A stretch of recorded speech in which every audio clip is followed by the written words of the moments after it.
Majestic Owl Publishing LLC presents Snowy Misery, Book 7 from Alaska Cozy Mystery Series. Written by Wendy Meadows, read for you by Michelle, the AI narrator. Chapter 1. Sarah stood in front of the kitchen window and sighed. "Snow, snow, snow," she whispered, watching a heavy snow fall outside. "Winter is here to stay." "Don't fret about the snow, love," Amanda told Sarah, sipping on a hot coffee. "It's December 27th. We had a wonderful holiday. And more than anything," Amanda smiled happily, "we haven't encountered a single problem since we returned from Oregon.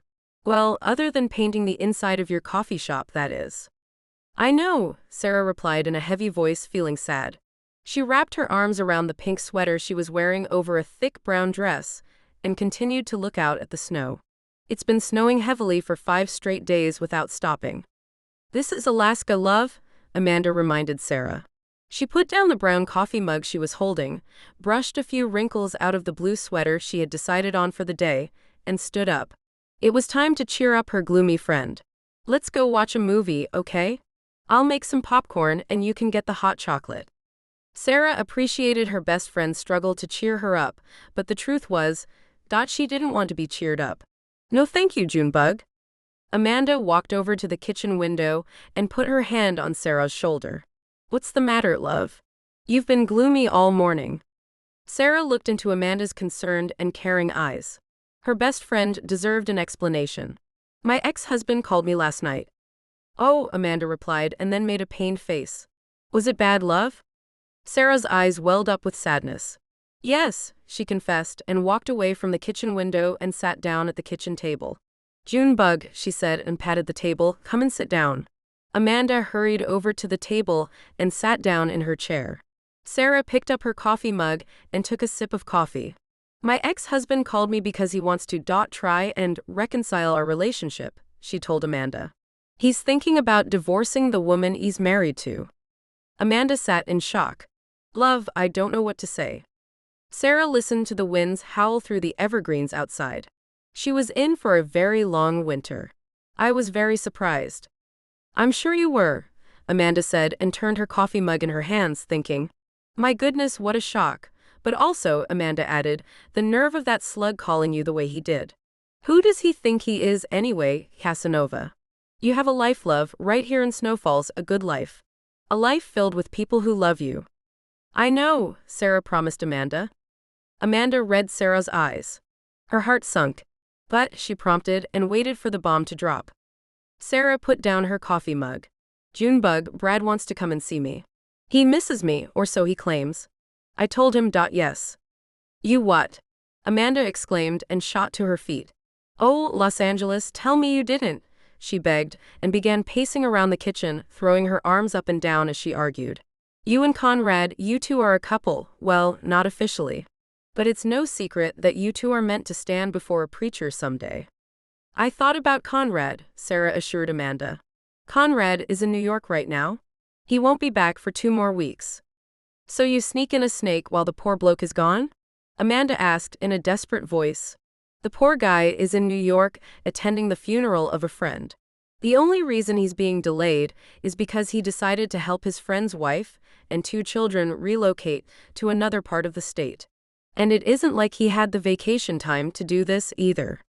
"Andrew isn't docking Conrad for being gone," Sarah pointed out. "This is a small town, Junebug. It's been very quiet lately. Andrew is managing the police station just fine. And he does have us to fall back on if something comes up." Amanda stopped at the back door and put her hands on her hips. "Los Angeles, you know what I mean," she said. "Conrad is out there in the cold, giving of himself, and you invite a snake into your warm den." "The snake is my ex-husband," Sarah told Amanda and bowed her head. It felt good to hear his voice, Junebug. "Call me stupid if you will, but I would like to see Brad. There are a lot of unresolved questions that I need to have answered." Sarah's eyes welled up with unshed tears. Amanda looked at her best friend and felt her heart break. "Oh, love," she said and hurried over to Sarah. I know," she promised and began rubbing Sarah's shoulders. "I'm only worried that this man might take you away from me, from Conrad, from Snow Falls." Sarah raised her head and looked into Amanda's eyes. "Junebug, I want to see my ex-husband because I need closure. Closure I thought I had until last night. That doesn't mean I'm going to let the man walk into my heart and take the keys. Sure, I thought about what it would be like to still be married to Brad, to be living in Los Angeles, working homicide cases with Pete, eating Chinese food at all hours of the night while chasing down a killer. She gave a hint of a smile, remembering her former life. And sure, a part of me misses that life, but that life is asleep now. I'm living a new life now. A life that feels secure and protected. You say that now, love, Amanda worried, but what will you say when your ex-husband arrives and you see him face to face? What happens when he starts talking about old memories while sitting with you in front of the fireplace with the snow falling outside? What happens when he tries to romance you once you're softened up? What if he goes in for the kill, huh? This jerk isn't traveling to Snow Falls to argue about an unpaid bill, love. Sarah focused on her coffee mug. I've thought about things, she confessed. Amanda hurried and sat down. And, she asked in an anxious voice, I believe Brad might try and sprinkle a little old romance into the air, Sarah continued. Brad has a way of being very charming when he wants to be. I always fell for his charm, stupid me. Sarah took a sip of her coffee, and her mouth settled into a firm, determined line. Junebug, when he arrives, I'm going to need you to be my shadow at all times. I'm not stupid, and I hope I wouldn't fall for Brad's charm all over again, but what if we find ourselves alone in front of the fireplace, like you said, and he starts talking about our old life together? Will I really have the strength to fight his sweet words? Sarah looked at Amanda. And it wouldn't be just Brad I would be falling victim to. It would be the desire to have my old life back, a life I don't want anymore. Yes, you do, Amanda corrected Sarah. Los Angeles, you're homesick for your old life and don't try and deny it. You're homesick for the polluted streets of Los Angeles, the traffic, the stale coffee sitting in the police stations. Amanda's eyes danced with laughter, but then she turned sad again. And the warm sun of Southern California, the beautiful Pacific, the strange canyons, the fuss and rush, the lights, everything that makes Los Angeles what it is. Sarah wanted to claim that her best friend was wrong, but she couldn't. Deep down, she did miss her old life more than her heart wanted to admit. She missed her ex-husband. She missed Pete. She missed Los Angeles. She missed taking walks on the beach. She missed the traffic. She even missed the bad coffee Pete always brought her. But could she really return to Los Angeles and pick up where she had left off? Sure, Pete would have a fit and do backflips. And yeah, she would be happy to be married again and dive back into her old job and forget all about the pain she had experienced in between. But Sarah thought she would miss her best friend, her life in Snow Falls, her cabin. And yes, Conrad. I feel torn, she confessed. A part of my heart yearns to get my old life back in Los Angeles, she explained. Even though a part of me would be very sad if I left Snow Falls. Junebug, I wasn't ready to leave Los Angeles. If Brad hadn't filed for divorce, I would still be living in Los Angeles right now, working as a homicide detective. I left Los Angeles because I was suffering from a broken heart. I know, love, Amanda assured Sarah. I feel like I was uprooted against my will, Sarah said in an upset voice. She stood up and walked back to the kitchen window. Brad blamed me for the divorce, and for a while I believed him. He claimed I chose my job over him, and maybe I did? Or so I thought. But then I realized that Brad was wrong. I began wondering why Brad was condemning me instead of supporting me. The truth is, Brad wanted out of our marriage and used my job as his escape hatch. Sarah watched the heavy snow falling outside, turning the branches of the trees soft and white. I love Brad, I always will, the man was my husband. I do fear I might fall victim to his old charms if he gets me alone. But What, love? Amanda asked. Sarah stood still for a long time. I need closure. Love, Amanda said, and stood up. You're not going to find closure if your ex-husband is traveling to Snow Falls to romance you. I know, Sarah said in a miserable voice. When Brad called, it felt nice to hear his voice. And when he announced that he wanted to see me, I caved in. Sarah turned and faced Amanda. I want to see Brad, Junebug. I need to see him. I need for him to tell me why he stopped loving me, but I'm afraid I might believe his fake promises all over again. Please, you have to be my shadow. When is this bloke arriving? Amanda asked Sarah. Tomorrow. Amanda settled her heart. Okay, love, she said in a calm voice. Here's the battle plan, so listen very carefully. Amanda picked up her coffee and took a sip. You're paper and I'm glue. From the minute that man arrives in Snowfalls until he leaves, I'm not leaving your side no matter how much you beg me to. Are we clear? Clear, Sarah replied in a grateful voice. I'm going to monitor every word he speaks and throw it back in his face double fold. I'm going to remind him of the pain he put you through and then present your new life in its fullness as a side dish of justice. I had a feeling you would. Amanda nodded her head. That bloke isn't going to take you away from me, she continued. I also doubt he's traveling to Snowfalls because he's sincere about wanting to repair the damage he's caused too. That bloke has some kind of hidden agenda. I could be wrong, but my gut is telling me the man is up to no good. Do you really believe that? Sarah asked in a worried voice. The thought had crossed her own mind. Yes, I do. What though? Sarah asked in a desperate voice. Brad has a new life. I don't have anything he wants. What could he possibly want from me? That's what we're going to find out, Amanda promised and walked over to the refrigerator. I'm going to warm us up some cinnamon buns. You better wake Mittens up and take her for a walk. Afterward, we'll sit down right here at this kitchen table, make another pot of coffee, and draw up a battle plan. Sarah looked toward the living room, where Mittens was cuddled up in a doggy bed in front of the fireplace. Junebug, she said in an upset voice, what if I let Brad win me over? What if I let my emotions defeat my common sense? I was always so powerless to resist Brad's charm, his warm promises. We did have a nice life together, once. And I would like to believe the man married me because he sincerely loved me. Maybe Brad isn't coming to Snowfalls with a hidden agenda tucked under his arm. Maybe he does miss me? Or maybe he wants to hurt you all over again? Amanda suggested. Instead of allowing him to destroy you, love, you picked up the pieces and managed to create a new life for yourself. And that speaks volumes. Sarah hadn't considered that her ex-husband wanted to hurt her even more than he already had. The thought sent a terrible pain to her heart. Amanda held up a loving hand.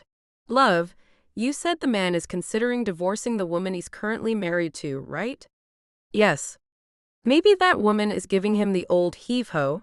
And maybe, Amanda pointed out, he's running back to you because of that? Maybe you're who he wants to blame? Right now, we don't have all the answers, and there are many possibilities to consider. It's better if we eat some cinnamon rolls, sit down, and talk. Sarah nodded her head. You warm up the cinnamon rolls, and I'll go wake Mittens up. You got it, love, Amanda replied. She watched Sarah leave the living room and balled her hands into two tight fists. All right, you ugly bloke, what are you up to? Why are you really traveling to Snowfalls after all this time? The howling, icy winds outside were the only answer for Amanda. In the living room, Sarah quickly laced up her snow boots, put on a heavy white parka, a pink ski cap, a pair of earmuffs, and her gloves, and then woke Mittens up.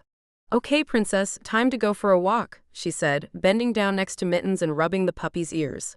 Mittens opened her eyes, spotted Sarah, let out a loud yawn, and went back to sleep.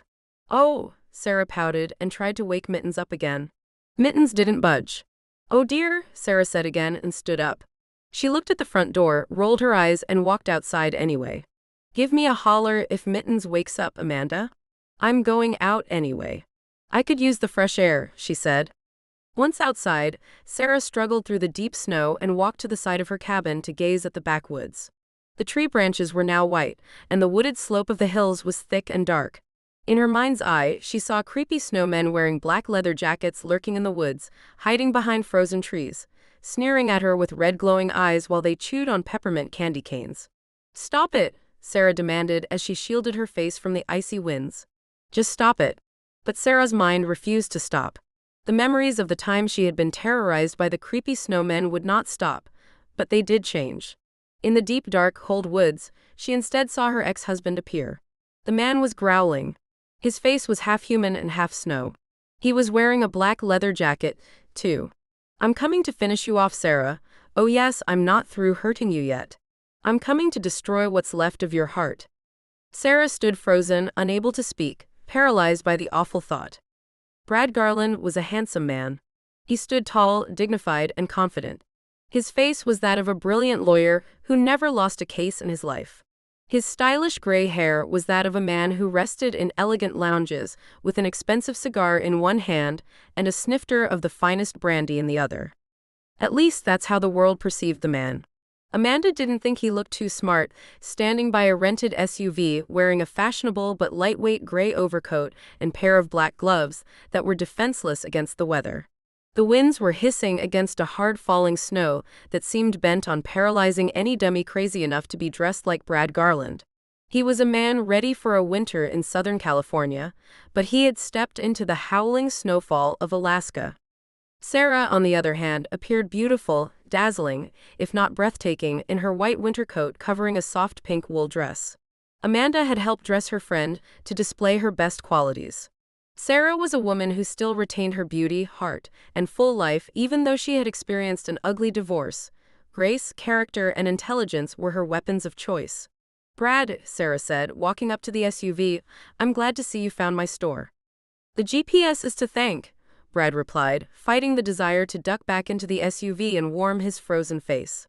He was determined to present himself with dignity, as he always had in the past. "You look nice," he told Sarah and glanced at Amanda. Amanda glared at him with fierce eyes. "Could we step inside and speak privately?" Amanda tugged the thick brown coat she was wearing a little tighter, enjoying the warmth it provided her. She felt quite comfortable standing out in the cold wearing a brown knit winter hat, insulated gloves, and a warm green wool dress tucked under her coat. Of course, it wouldn't be long before the cold broke through her coat, but for the time being, she was fine. "My name is Amanda," Amanda told Brad. "I'm Sarah's best friend. From this point forward, she doesn't leave my sight." "Excuse me?" Brad asked in a rude tone. "I'm here to speak to my wife." "Ex-wife," Amanda corrected Brad and locked arms with Sarah. "The woman you divorced." Brad stared at Amanda angrily. "My business with Sarah is private."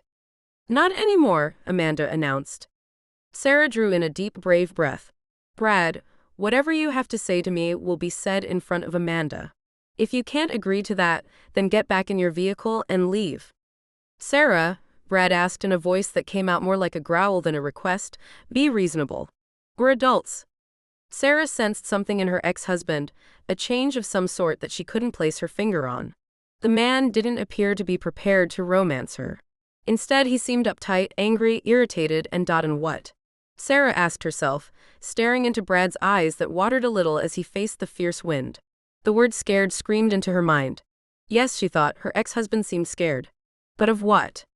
"Brad, I know what you told me on the phone, but I have concluded that it's best if whatever is said is spoken in front of a witness." Sarah waited until a powerful gust of wind passed. "Amanda is my best friend. She has saved my life more than once. I trust her more than I trust anyone.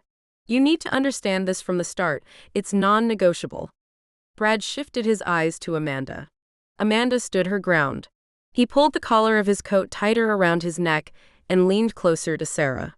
"Sarah, I left Los Angeles with the hopes that you and I could talk about possibly reconciling our broken marriage. That will be impossible if your friend is constantly present." "Then leave," Sarah informed Brad in a stern voice, even though her heart was breaking. Seeing her ex-husband standing before her again made her want to cry. Endless memories flooded into her mind, some good, some very painful.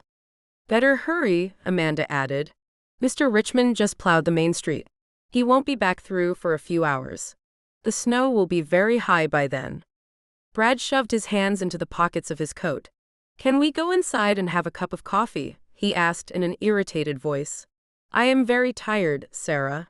I took the first flight out of Los Angeles to Anchorage after I called you. I've been driving for many hours to reach your town. I'm very tired." Sarah bit down on her lower lip and glanced at Amanda. "I suppose one cup of coffee wouldn't hurt," she agreed and pointed toward her coffee shop. "This way," she said. Brad nodded his head and followed Sarah and Amanda into the newly renovated coffee shop that now resembled a cozy 1940s diner.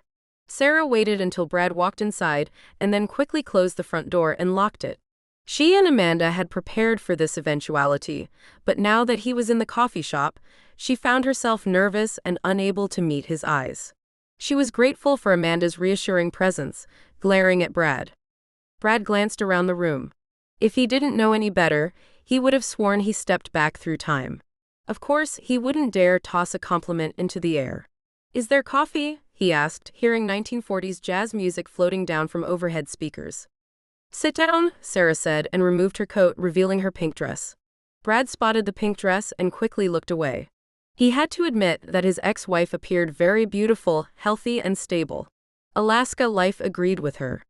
"Coffee will be ready in a minute," Amanda said, removing her coat and hanging it on a wooden coat stand beside the front door. She then took Sarah's coat and hung it up. "Join me in the kitchen." Sarah nodded her head and walked Amanda into the kitchen, leaving Brad alone. "I don't know, Junebug," she said in a worried voice. "I know what you mean," Amanda said in a confused tone. "You gave me the impression that bloke was going to arrive with roses and champagne." "That's the impression Brad gave me over the telephone," Sarah confessed, and hurried to make 3 cups of coffee. Amanda leaned against the kitchen sink. The front room had been renovated, but the kitchen and small office were still the same. "I see fear in his eyes," Sarah said, pouring coffee into the 3 brown mugs. Amanda listened to the winds howling outside. Yes, she thought, it was going to be a very long winter indeed. "That rat isn't here to romance you, love. That's clear to see." "I know," Sarah replied, unable to hide her disappointment. "The question is, why is he here at all?" Amanda spotted a red serving tray and slowly carried it to Sarah. "Love, let's go find out why that man is here and then send him on his way," she said. Sarah carefully placed the 3 mugs of coffee down onto the tray and nodded her head. "The sooner the better," she agreed, and together they walked back into the front of the shop. She found Brad sitting at a back table, near an antique chessboard resting on an old coffee table. The chessboard was meant for decorative purposes only, though a few customers had moved pieces forward to start what looked to be a very brilliant game. Brad didn't seem interested in the chessboard, even though Sarah knew the man had always enjoyed the game. He was simply staring at the table in front of his eyes, pensive. "Coffee," she said, interrupting his reverie. Brad removed his black gloves and placed them into the right pocket of his gray overcoat. He watched Sarah set the serving tray down on the table. When Sarah sat down with her friend and didn't hand him his coffee, he decided to take a mug for himself. "You seem to be doing very well for yourself," he said, without allowing his tone to hint at being complimentary. "I'm doing well," Sarah said, and picked up a mug of coffee, handed it to Amanda, and then retrieved the last mug for herself. "I see that your books are still selling," Brad said, and took a sip of coffee and then winced. "You still make a very strong pot of coffee." "My books have attracted a positive fan group, yes," Sarah admitted, ignoring the remark about her coffee. Brad nodded his head and glanced around the front room. "I never would have marked you for a woman who would end up running a coffee shop in a small Alaskan town," he said. "You're a city woman, Sarah. The city is in your blood." Sarah took a sip of her coffee sedately. "People change, Brad. My life in Snow Falls is one that I'm very proud of. I have left Los Angeles behind and made a new life for myself. I have new friends." Amanda studied Brad over the rim of her coffee mug. The man appeared to hide a hint of menace instead of charm. "One friend in particular," Amanda smiled. "Detective Conrad Spencer and Sarah have become good friends. Very, very good friends." She looked at Brad meaningfully. "Detective Spencer should be returning from New York very soon. Maybe you will be here to meet him?" Brad looked at Sarah. "Detective Spencer?" he asked, shocked that his ex-wife might be involved in a romance. After her anguish over their divorce, he would have expected her to be the type to yearn after him with a broken heart for the rest of her life. "Conrad is a good man," Sarah told Brad, dropping the detective title and speaking of Conrad on a personal level. "He and I have been through quite a bit together." Sarah thought of Conrad. Conrad had never once let her down and had even saved her life. "Conrad is in New York helping a widow and her son relocate at the moment." "I see," Brad said, and unclenched his jaw long enough to take another sip of his coffee. "When is he due to return?" "Very soon," Amanda beamed. She turned in her seat and looked at Sarah. "Love, I sorta called Conrad yesterday and mentioned your visitor to him." Brad's face darkened at this. Instead of becoming upset with Amanda's action, Sarah simply nodded her head. "When is Conrad due to arrive?" "By tonight," Amanda smiled, seeing relief replace the worry in Sarah's eyes. She lowered her voice and leaned closer to Sarah and said, "He wanted to be present for this too." That's good news, Sarah said in a conversational tone, smiling and focusing back on Brad. Brad, you will like Conrad. He's a brilliant detective. Brad's face glowed with displeasure. Sarah, I was really hoping to have some time alone. But it seems your little town is becoming positively crowded with your friends. Perhaps I was wrong to think you were ready to hear what I have to say. I really don't see any point in staying, he said smoothly, attempting to back Sarah into a corner. In the past, he had always managed to get his way, twisting Sarah's arm with these subtle nuances. Have a safe trip, Sarah replied and nodded toward the front door. The roads are icy. Drive carefully. Amanda watched Brad's face grow red. I would get a head start, she added. Brad hesitated. It was clear that Sarah had changed. He would have to play her very carefully and be very clever. His life depended on being able to control and manipulate Sarah. There is no chance we can speak alone, he asked. No, Brad, Sarah answered. She put down her mug of coffee and folded her arms. Why are you here? She asked. I told you over the phone that I was hoping we could. No, Brad, Sarah interrupted, I don't believe that. Perhaps I did yesterday, but now that we're face to face, I see a man who has no desire to reconcile a broken marriage. Oh, stop it, Brad scoffed. You were never able to play detective with me, Sarah. You may have been able to make others believe you were a woman of skill and confidence, but I always knew the real Sarah, didn't I? Yes, Brad, you did, Sarah answered quietly without becoming upset. You knew the woman behind the badge. You knew my fears and my weaknesses and always used them against me. And that made you a coward. A coward? Brad asked in an angry voice. How dare you? Watch it, pal, Amanda warned Brad. My girl is carrying, and so am I. One wrong move and you'll be counting bullet holes. Sarah fought back a grin. Junebug, let's keep it peaceful. Amanda folded her arms. Sure, she said through gritted teeth. Brad glared at Sarah. I travel all this way to receive death threats? Very nice, Sarah. I'm really impressed with your peaceful country life, he snapped. I should have known better than to think you would actually receive me in a mature manner. Is it any wonder I divorced you? Your demeaning insults may have worked in the past, Brad. But not anymore. I was a very successful detective in Los Angeles. I can go back to my old job anytime I desire to, Sarah pointed out. Pete is very anxious to have me return to my old job. He's got my old desk still waiting. Instead, I'm choosing to remain in Alaska. You see, Brad, I'm enjoying my new life and I'm very grateful for it. It's peaceful too, as long as snakes don't come crawling into town. I have a successful writing career and a wonderful little coffee shop. And as you can see for yourself, I have some very wonderful friends that I love and cherish very much. Brad began to speak, but Sarah held up her right hand. The divorce did hurt, I will not deny that it did. And I will not deny that I still have questions about what happened. But a person heals and moves on, Brad. I have healed and moved on. A healed bone only grows stronger. I'm not the same woman you once knew. So be careful how you speak to me. How I speak to you? Well, my intentions were to speak to you alone and discuss the possibility of repairing our broken marriage. Brad spat in annoyance. You were never an easy woman to speak with, Sarah. You always forced me to compete with your job, the media attention, and other distracting roadblocks. You always pushed me out and never let me in. The blame game no longer works, Brad, Sarah said and pointed at the front door again. Have a safe trip back to Los Angeles. Brad stared at Sarah. As he did, someone knocked on the front door.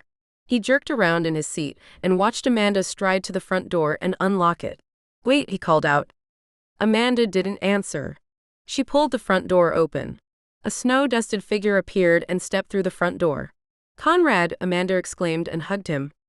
Hey, Conrad said and hugged Amanda back. He spotted Sarah as she stood up, and he waved a tired hand at her. I smell coffee. I'll go make you a cup, Sarah smiled. Hungry? I could use a hot cinnamon roll, Conrad smiled back and began shaking snow off his black leather coat. He looked at Brad and then back at Sarah. We can grab a bite to eat at the diner in a few minutes, if you ladies want. Sounds great, Amanda told Conrad and walked him over to the table Brad was sitting at. Conrad, this is Brad, Sarah's ex-husband. Brad looked up at Conrad and immediately sensed that the man wasn't the type of person he wanted to tangle with. You must be Detective Conrad Spencer. Conrad nodded his head and grabbed a chair. And you must be the jerk who didn't have enough sense to stay married to an angel, he said, and looked over at Sarah. Sarah blushed and walked off into the kitchen. Amanda quickly followed her, hiding a smile. Out in the snow, a dark shadow slithered out of Brad's SUV and vanished into the whirling snow. Chapter 2. Brad sat down at a table located at the back of the diner near an old jukebox. Even though he was hungry and the air smelled of delicious coffee, wonderful food, and mouth-watering desserts, he wore a mask of boredom and impatience. The truth was, he didn't have much of an appetite. Betraying your ex-wife was a tough and emotional job. But what choice did he have? If he wanted to live, Sarah had to die. Sarah, I would really like to speak alone, he said, taking off his gray overcoat. I've already made it clear that we will not speak alone, Sarah informed Brad, taking off her white coat and sitting down. She was worried that Brad had not taken the hint that he was not welcome to join them at the diner, though she liked how Conrad's calm demeanor seemed to irritate Brad more and more by the minute. Brad tossed his overcoat over his lap and stared at Sarah angrily. But when Conrad walked up to the table, he looked away. Snow is getting worse, Conrad said, shaking snow off his leather jacket. The wind feels like razor blades, too. A person from New York should be used to the snow, Brad huffed. I can handle New York snow, Conrad said, unruffled. Alaska snow is a lot different. Conrad deliberately sat down next to Sarah. He looked toward the front counter and spotted Amanda talking on the phone. Poor girl, he said. I know she was expecting her husband home this week. I know, Sarah sighed. Amanda enjoys staying at my cabin, but I think she's ready to sleep in her own house again. You friend's husband is out of town? Brad asked in a cold voice. Sarah nodded her head. Amanda's husband had to stay in London after his father took a turn for the worse, she explained, more for Conrad's benefit.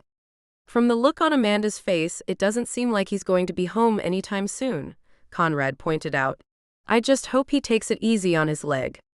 Me too, Sarah agreed, gazing at Amanda's face. Amanda's face was very upset. Poor dear.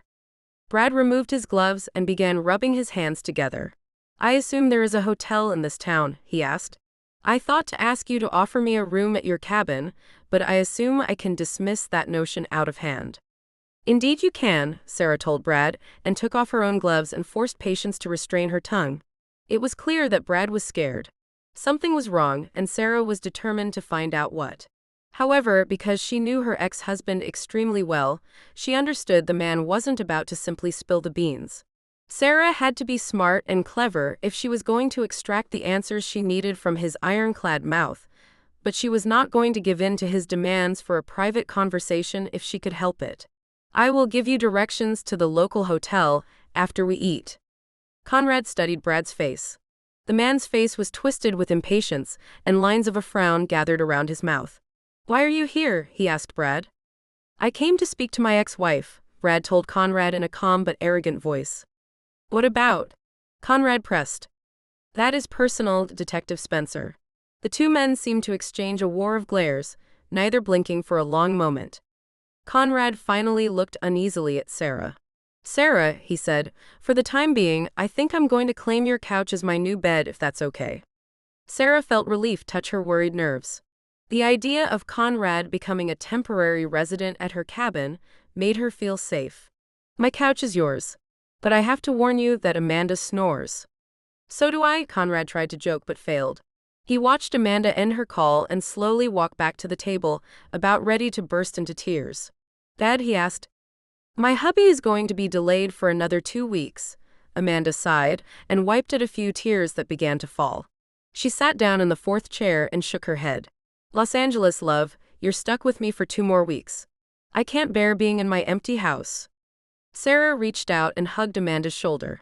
I love being stuck with you, Junebug. Brad didn't like the fact that the woman he had divorced had these people crowding her life with these inconvenient demands. He didn't like that the woman he divorced had people she cared for and whom she cared about, in turn. It had only been a few short years since their divorce.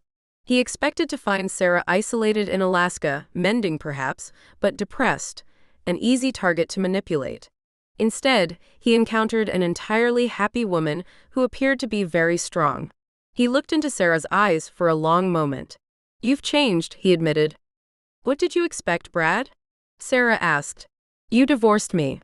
I won't lie and claim that the divorce didn't hurt, because it did. I won't lie and claim that it didn't take me time to heal, because it did. I won't lie and claim that I don't miss Los Angeles, because I do. However, Sarah continued in a clear, firm voice, the life I have in Snow Falls is one that I am very grateful for, and one I intend to keep. I have no intention of ever returning to my old life. Alaska is my home now, and the people you see sitting at this table are my family. Nice speech, Brad told Sarah, but I know you, Sarah. You'll never be happy anywhere but Los Angeles. Didn't you say Pete was still holding your old desk for you? Why would you care about that if part of you didn't still wonder what it would be like to return? Admit it. Los Angeles still calls you, Brad said. He saw the hesitation in her eyes and very carefully eased forward. We still have so much to talk about. I don't have to disturb your life here, so let's take a trip to Los Angeles instead. One last time for old time's sake. We'll drive down to Los Angeles together, and you can ask me every question you've ever wanted to. Brad shifted in his seat, his dark eyes gazing into hers. Remember our home, Sarah? Remember the white bench I painted for you under the oak tree in the backyard? I remember, Sarah replied in a careful tone. Remember how you used to love sitting under the oak tree after a heavy rain? Brad asked. He forced a smile to his lips. I used to stand at the bedroom window and watch you read. You were always at your most beautiful, Sarah, reading under that oak tree. The image of the white bench was so vivid in Sarah's mind. Despite her misgivings, she saw the bench under her favorite tree in the backyard filled with bright flower beds. She smelled the soft scent of the Southern California air floating over a cozy Spanish-style home. The scent of the wind landed in her lap and curled up into a very sad heart. I loved my backyard, Sarah said, speaking in a low voice. I spent many lovely evenings sitting on the bench you painted for me, Brad. The hurt was written clearly on her face. Brad saw a crack slowly appear in Sarah's defenses and attacked like a hungry lion pouncing on a weak gazelle. You kept the backyard very beautiful, Sarah, he said, keeping his smile up. You also kept our home very beautiful as well. I can still see you standing in the kitchen baking those cinnamon rolls you loved so much. The entire house would be filled with the smell, Brad said, and tried to grab Sarah's eyes with his. Whenever I was upstairs shaving and smelled the cinnamon rolls, I knew I was in for a treat. Sarah saw a happy woman singing to herself in a cozy kitchen while she danced around, baking homemade cinnamon rolls. My job was very difficult at times and baking always helped me to relax, she reminisced, feeling tears struggling to escape her eyes. I miss my kitchen, Brad, she said, and quickly looked down at her hands before he could capture her gaze again. But you destroyed our home. I'm very sorry, Sarah. It was a mistake to divorce you. I was angry, Brad told Sarah, allowing his voice to sweeten like a sad puppy's. I was also very jealous. You always seemed to love your job more than me. You were always coming and going at all hours. I only saw you when you took a day off, which was rare. I wanted my wife, not a cop. You knew I was a cop when you married me. I know, Brad sighed. He looked at Conrad. Conrad had his hand on his chin, and his eyes plainly said that he was not fooled by Brad's performance. I thought leaving you and marrying a woman who wasn't a cop would make me happy. I was wrong. Brad moved his gaze to Amanda. Amanda wasn't buying his lies either. The woman was staring straight into his deceitful heart with anger filling her wide eyes. I'm sorry I became angry earlier. When you refused to speak to me alone, I felt rejected, like this trip was a waste. You don't even trust me enough to have a simple private conversation. Why should I trust you, Brad? Sarah asked, upset. You destroyed my life. Our life. You took away everything that I was, and forced me to leave my home broken and hurt. I gave up being a cop because I couldn't focus on my job. I started to suffer from insomnia. Sarah felt her cheeks turn red. I scooped up the broken pieces of my heart and ran away as far as I could, because of you, because you destroyed everything I once loved. I once loved you. But that's over now. I'm so sorry, Sarah, Brad whispered and tried to reach out and touch Sarah's hand. Sarah yanked her hand away. Please forgive me.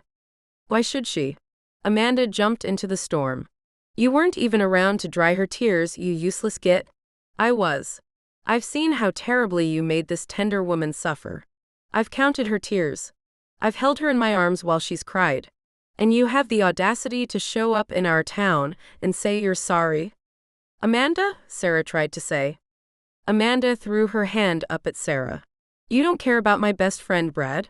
Your eyes are full of hypocrisy. So why don't you stop with your lies and tell us why you're really here? I'm here to speak with my wife, Brad snapped at Amanda in a tone that came out far too harsh. Watch your mouth, Conrad warned Brad. He lowered his hand and narrowed his eyes. You're in the presence of ladies, so act like it. Brad looked into Conrad's eyes and backed down. I'm sorry, he said, and sweetened his voice with the same false tone he used with judges and witnesses he needed to charm. Please forgive my manners. I'm exhausted from a long trip and upset that my ex-wife refuses to speak to me alone. I'm not an animal, Sarah. Did I ever hurt you while we were married? Did I ever once lay a hand on you?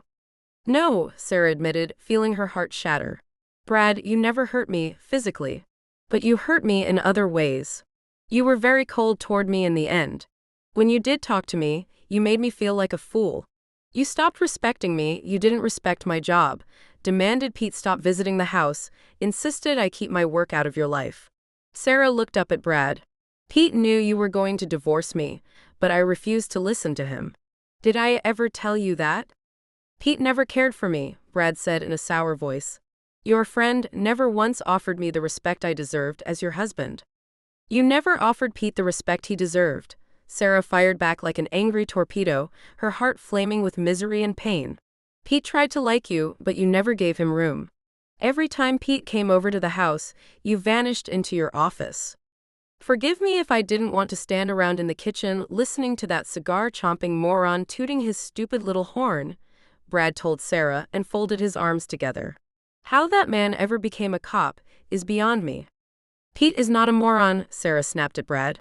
He's a fine detective, one of the best, as a matter of fact. Every day he risks his life to serve and protect. Oh please, Brad replied in a nauseated voice. Pete helped me catch the back alley killer, Sarah growled. She hated how Brad was winding her up, but the memories swirled through her like an angry hurricane. It had been a desperate time. We were going over the evidence late one night in his office. I was really stuck in a corner. Sarah ran her hands through her hair. I couldn't figure out how the killer was thinking. The murders seemed random, the evidence was weak, I couldn't see a pattern, no connections anywhere. I was desperate, I needed to talk it through with someone. Conrad watched Sarah steady her nerves and then looked at Brad. The man was suddenly very tense and would not meet Sarah's eyes. Pete was my sounding board in a way you never were, Brad. In a way I wished you could have been. She closed her eyes in pain for a moment, but jumped back in before her ex-husband could dare interrupt. Out of nowhere, that night Pete suggested that the back alley killer might be a cop. Pete never. Sarah held up her hand. Pete was there for me. Period. I never would have considered that the back alley killer might be a cop without Pete's help, she continued. That was the key to the whole case. I set a trap, and the back alley killer took the bait, and I managed to trap him. If it wasn't for Pete simply listening that night, more innocent people would have died at the hands of that killer. So don't you dare call Pete a moron. That man saved innocent lives and wouldn't let me even mention his name and give him credit. Brad clasped his hands together. A muscle jumped in his jaw. Sarah, perhaps it would be wise if we changed the subject. Sarah stared into Brad's eyes. She saw fear again. Why? She asked, cooling her emotions and jumping into the mind of a cop. She had her suspicions. Bad memories? Or just regretting that you weren't the right man for the job, Brad? Brad started to speak, but spotted a middle-aged woman walking up to the table. He quickly pulled his hands apart and ordered a hot coffee. Coffee, 2 sugars and no cream, he told the waitress in a short tone. Marion Dunmore looked down at Sarah. She was covering a shift for her sister, who was out with a cold. Sarah? She asked, shaking her head at the out-of-towner's rudeness. Hot cocoa for me, please, Sarah said. I'll also have a cheeseburger plate, well done, lots of fries. The same for me, Marion, Conrad added and smiled at Marion. And maybe some extra marshmallows in my hot cocoa, huh? If you ask real nice and leave a large tip, Marian teased Conrad and pushed her black hair away from her eyes. Amanda, baby, what will you have? Amanda looked away from Brad. The man gave her the creeps. Give me the meatloaf plate, love, she told Marian, with lots of gravy on my mashed potatoes. And don't worry, Conrad is leaving the tip. Oh, this must be my lucky day, Marian teased Conrad again and patted his shoulder. Charlie and I can retire now. Marian focused on Brad. Special today is meatloaf. We also have. I'll have the cheeseburger plate, Brad interrupted and stood up. Where is your bathroom? Marian pointed to the back hallway. Thank you, Brad said and hurried away. Conrad stood up. I need to wash my hands, he said and followed Brad toward the bathrooms. Get him, Amanda whispered. Make that awful man feel every bit of the pain he's caused my sweet girl. Marian looked at Sarah. Sarah was watching Conrad walk off after Brad. Oh boy, she said and hurried back to the kitchen. Conrad walked into a small bathroom holding a single stall, leaned against a rugged wooden counter, and looked down at the worn hardwood floor. Sarah sure is pretty, isn't she? He asked. Brad locked the stall door with shaky hands and backed up against the toilet. My ex-wife was always a beautiful woman, he answered Conrad, sure that the man had followed him into the bathroom in order to beat him senseless. And what if Conrad did beat him black and blue? Brad was trapped in a one-horse town in Alaska, where law enforcement most likely consisted of a few donuts next to a worn-down coffee pot. No protection could be expected if he dared to assault an innocent someone, never mind a detective. Yeah, Sarah is beautiful, Conrad said, keeping his eyes on the floor as he ran the tap to let the water run warm. She's also been hurt, he added.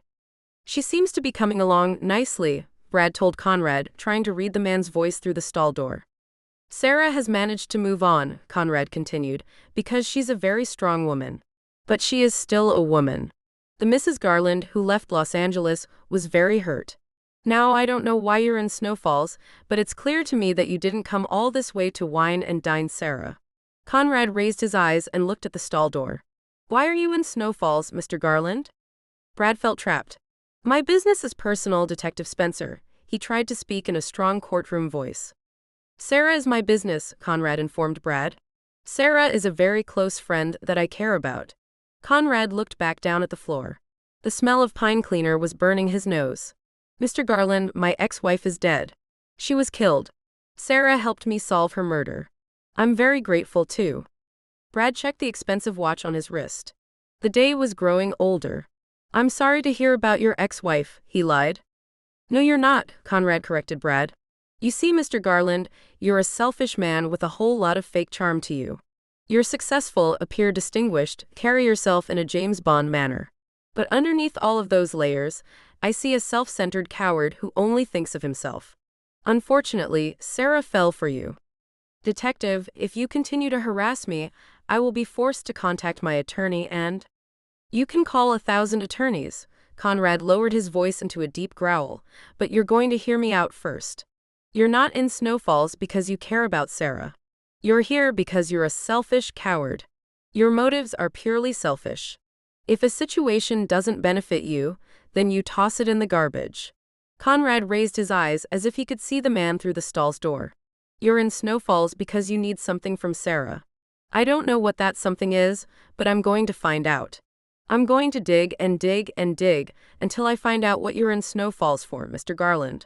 And when I discover the truth, I'm going to expose you for the coward you are. And you can bet I will not let you get whatever you're after. Angry threads of panic constricted Brad's chest. The last thing he expected to encounter in Alaska was a detective from New York. If you violate my privacy, I will have your badge, he tried to threaten Conrad. Not before I expose you, Conrad promised. He turned around, looked at himself in the small mirror, spotted a few gray hairs, and shook his head. You can make my job easier, he offered. Just tell me why you're here so I don't have to go digging. Brad listened as Conrad turned on the taps and began washing his hands. His mind felt tangled up.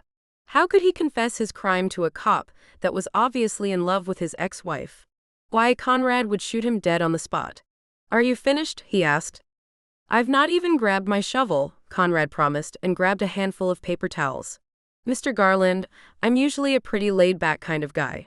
I don't claim to be the type of guy who always has his temper in check, but I do okay. However, if you push me too far, Mr. Garland, I'll react. Conrad issued the threat without hesitation. I'll punch you in the face with the fist of the law. Are we clear? You may leave now, Brad said in a voice that came out shaky. I guess, Conrad said, but remember, Mr. Garland? I'm watching you, he finished and walked out of the bathroom and made his way back to Sarah and Amanda. Did you punch that swine? Amanda asked Conrad and hit her left palm with her right fist. Oh, please tell me you socked him a good one. Nope, Conrad said and sat down. I let Mr. Garland know that I was going to investigate his reasons for being in Snow Falls and expose him for the coward he is, he explained without disguising his words. Sarah, please don't slap me in the face for saying this, but I agree with Amanda. You married a swine. Sarah felt the instant desire to defend Brad. After all, she had been married to the man for many years. Brad has his moments when he can be caring and charming, she struggled to speak. Memories of her marriage flooded her memory. We shared many wonderful times together. It was only near the end, the last few years of our marriage, that the sweetness began to drain out of his heart. I can't imagine that man ever being kind and charming, love, Amanda told Sarah. Sarah kept her eyes low. In the beginning, Brad was, well, he captured my heart. I can't explain why at this moment, and I won't attempt to. All I can say is that once upon a time, there was love. At least in my heart. Conrad and Amanda looked at each other. The table grew quiet. Outside, the winds howled and whipped down the street as the heavy snow continued to cover the town. Finally, Marian appeared with the hot drinks. Here you go, baby, she said and handed Sarah her hot cocoa. Love your blue dress, Amanda told Marian, trying to sound like her old self. Why let a slug prevent her from paying a compliment to a friend? That blue goes very well with your eyes. Marian threw her hand at Amanda. I have crow's feet and my hair is nearly gray, she said and handed Amanda her drink. But that compliment will get you extra gravy on your mashed potatoes. Amanda smiled. Lots and lots of gravy, love. Marian smiled but stopped when she saw Sarah looking down at her hot cocoa. Baby, what's wrong? You look like a woman whose heart is sunk with the Titanic. I'm fine, Marian, Sarah said without much enthusiasm in her voice. A part of her heart wanted to reach out to Brad and repair her marriage, but another part of her heart knew the truth. Brad had no desire to repair their marriage. The man had come to Snow Falls with a hidden agenda tucked up his sleeve. The man was also very scared. Cops are always fine. Conrad took his drink from Marian. How are those burgers coming along? He asked. I'll go find out, Marian said and wandered off, worrying about Sarah. Love? Amanda asked. Sarah raised her eyes. Yes? Amanda gently reached out her hand and pushed Sarah's bangs off her forehead. I'm sorry. I know. No, Amanda insisted. I'm really truly sorry. I know you were hoping for the impossible. Conrad felt a sharp pain strike his heart. It was clear to him that Sarah, deep down, was holding on to the hope that her marriage would somehow be miraculously repaired and her old life would be restored to her. Instead, she had been handed the final nail in the coffin. I'm sorry too. I know, Sarah said. She looked into Conrad's caring eyes. I'm sorry about your marriage too, Conrad. I know you're still dealing with the pain of losing your wife. Life goes on, Conrad forced a smile on his face. I can't let my past destroy my future. I owe it to myself to do two things. What? Sarah asked. First, I have to forgive myself, and second, I have to stop blaming myself. If I can't toss those two presents into my hat, then there's really no point in waking up, because everything I do will be in vain. Conrad fiddled with his hot cocoa. I want to be happy again, Sarah. I want to continue living and forget about the wrinkled-up pages of the past. Sarah was surprised to hear Conrad speak so openly. Usually, the man guarded his emotions. Every day is a blank page and a new prayer. Before Conrad could respond, Brad reappeared. I've decided that my trip to Alaska has been in vain, after all. I'm going to rent a room for the night and leave first thing in the morning, he announced, without taking a seat. Sarah raised her eyes and examined Brad's face. The man was clearly anxious and scared. Brad, what are you scared of? She finally asked, deciding to dive right into the deep end of the pool and skip the swimming lessons. I don't know what you mean, Brad replied and began putting on his gloves.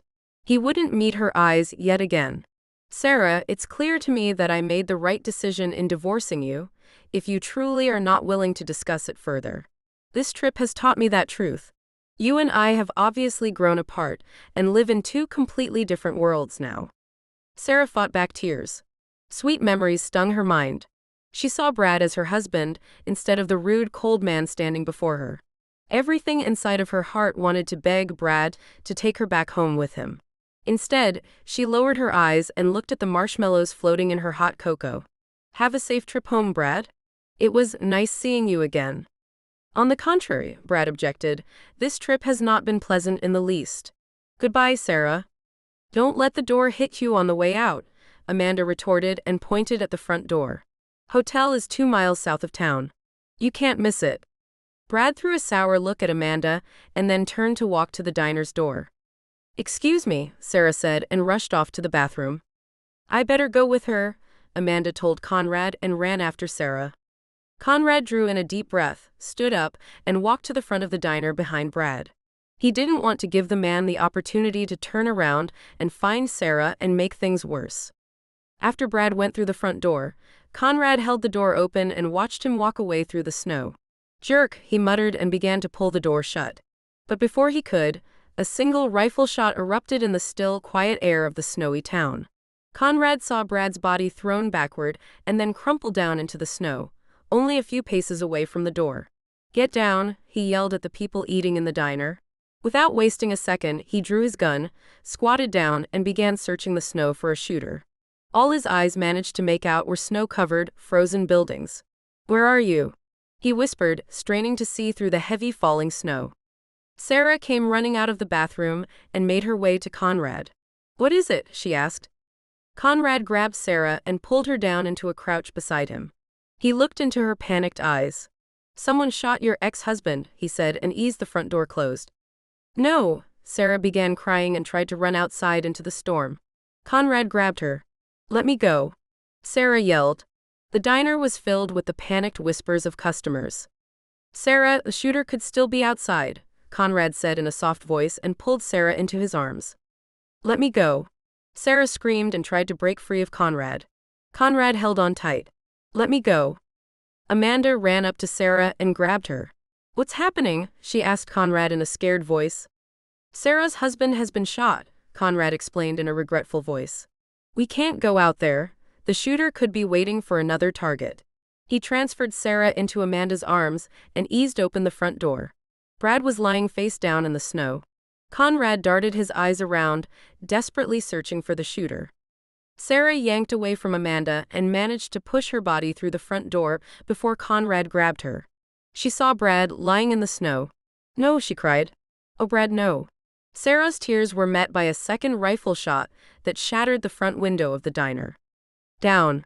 Conrad yelled and yanked Sarah back inside and used his body to shield her. Everybody stay down. The tinkle of glass faded, and the shrieks of terror quieted as everyone waited to see what would happen next. Amanda grabbed Sarah's hands and began pulling her back toward the bathrooms. Come on, love, she pleaded. Sarah felt her heart collapse and all of her strength drain out of her body. She allowed Amanda to pull her back without putting up any resistance. The two women ducked down behind the table, peeking out a little to watch Conrad. Conrad made his way to the phone on the front counter and called Andrew at the police station. We have an active shooter. One man is down, he explained. Keep the guys at the station inside. Whoever the shooter is, he has the upper ground. Conrad ran an angry hand through his hair. I didn't see anyone out on the sidewalk. This snow is good cover for a shooter, Andrew told Conrad in a worried voice. I know, Conrad said and focused his eyes on Sarah. Sarah was on her knees, leaning into Amanda's arms. Anger flared in his chest. The man down in the street, I can't reach him yet. His name is Brad Garland and I think he brought someone with him, he said through gritted teeth. Someone who wants Sarah dead. Outside, the strange words of a song echoed as a figure disappeared around a corner. The weather outside is frightful, but this game is so delightful, and since you've no place to go, let it snow, let it snow, let it snow. In the diner, Sarah cuddled up into Amanda's arms and closed her eyes. This was no coincidence. This was what I saw in his eyes. Amanda was worried. Love, what are you saying? What did you see? The fear. This is why he was afraid. Brad brought a killer with him, she whispered. And I think I know who the killer is. Who, love? Amanda begged. Who did that awful man bring to our town? Sarah looked up into Amanda's eyes and wiped at her tears. Amanda, she spoke in a voice barely loud enough to hear, my ex-husband, he might have brought the back alley killer with him. Amanda's eyes went wide. But the back alley killer is locked away in prison, right? Sarah didn't respond. Instead, she looked toward the front door and closed her eyes to the memory of her ex-husband's dead body lying in the cold, cold snow. I'm coming for you, Sarah. Oh yes, it's time for the final game, and this time I'm going to win, she heard a hideous voice echo in her mind. What's the plan? Andrew asked Conrad. Conrad spotted Sarah staring at the front door with terrified eyes. I don't know, Andrew, he confessed and ran his left hand through his hair again. I don't know. Outside, the heavy snow continued to fall, blanketing the still figure that lay on the sidewalk. Chapter 3. Night had fallen. The diner was still and nervous. Snow was pouring in through the broken window, accumulating on the floor in little frozen piles that whirled around and resettled over and over, an angry thumbprint of the storm's hand. The winds continued to howl into the ears of the trapped people who grew more scared by the minute. It's been hours, Marion told Conrad. She was sitting with her back leaning against the front counter and her arms tucked around her knees. I really want to get home to my husband. She had a spare tablecloth wrapped around her like a blanket. Conrad kept his eyes on the storm outside. Brad's body was now buried in snow. The shooter could still be outside, he warned Marion. We have to wait for Andrew to call the all clear. He and the others are searching the town now, all the storefronts and roofs. It's taking some time in this weather, of course. Marion spotted Sarah walking out of the bathroom and making her way through the diner toward Conrad. Amanda was right behind her. Sarah is out of the bathroom, she told Conrad. Conrad turned away from the door. He saw Sarah walking toward him with a face that was now focused and ready to act. Are you okay? No, Sarah admitted and eased toward the front door just enough to see the spot where her ex-husband's body lay under the snow. I can't believe Brad is dead, she told Conrad in a miserable voice. Conrad put a gentle hand down on Sarah's shoulder.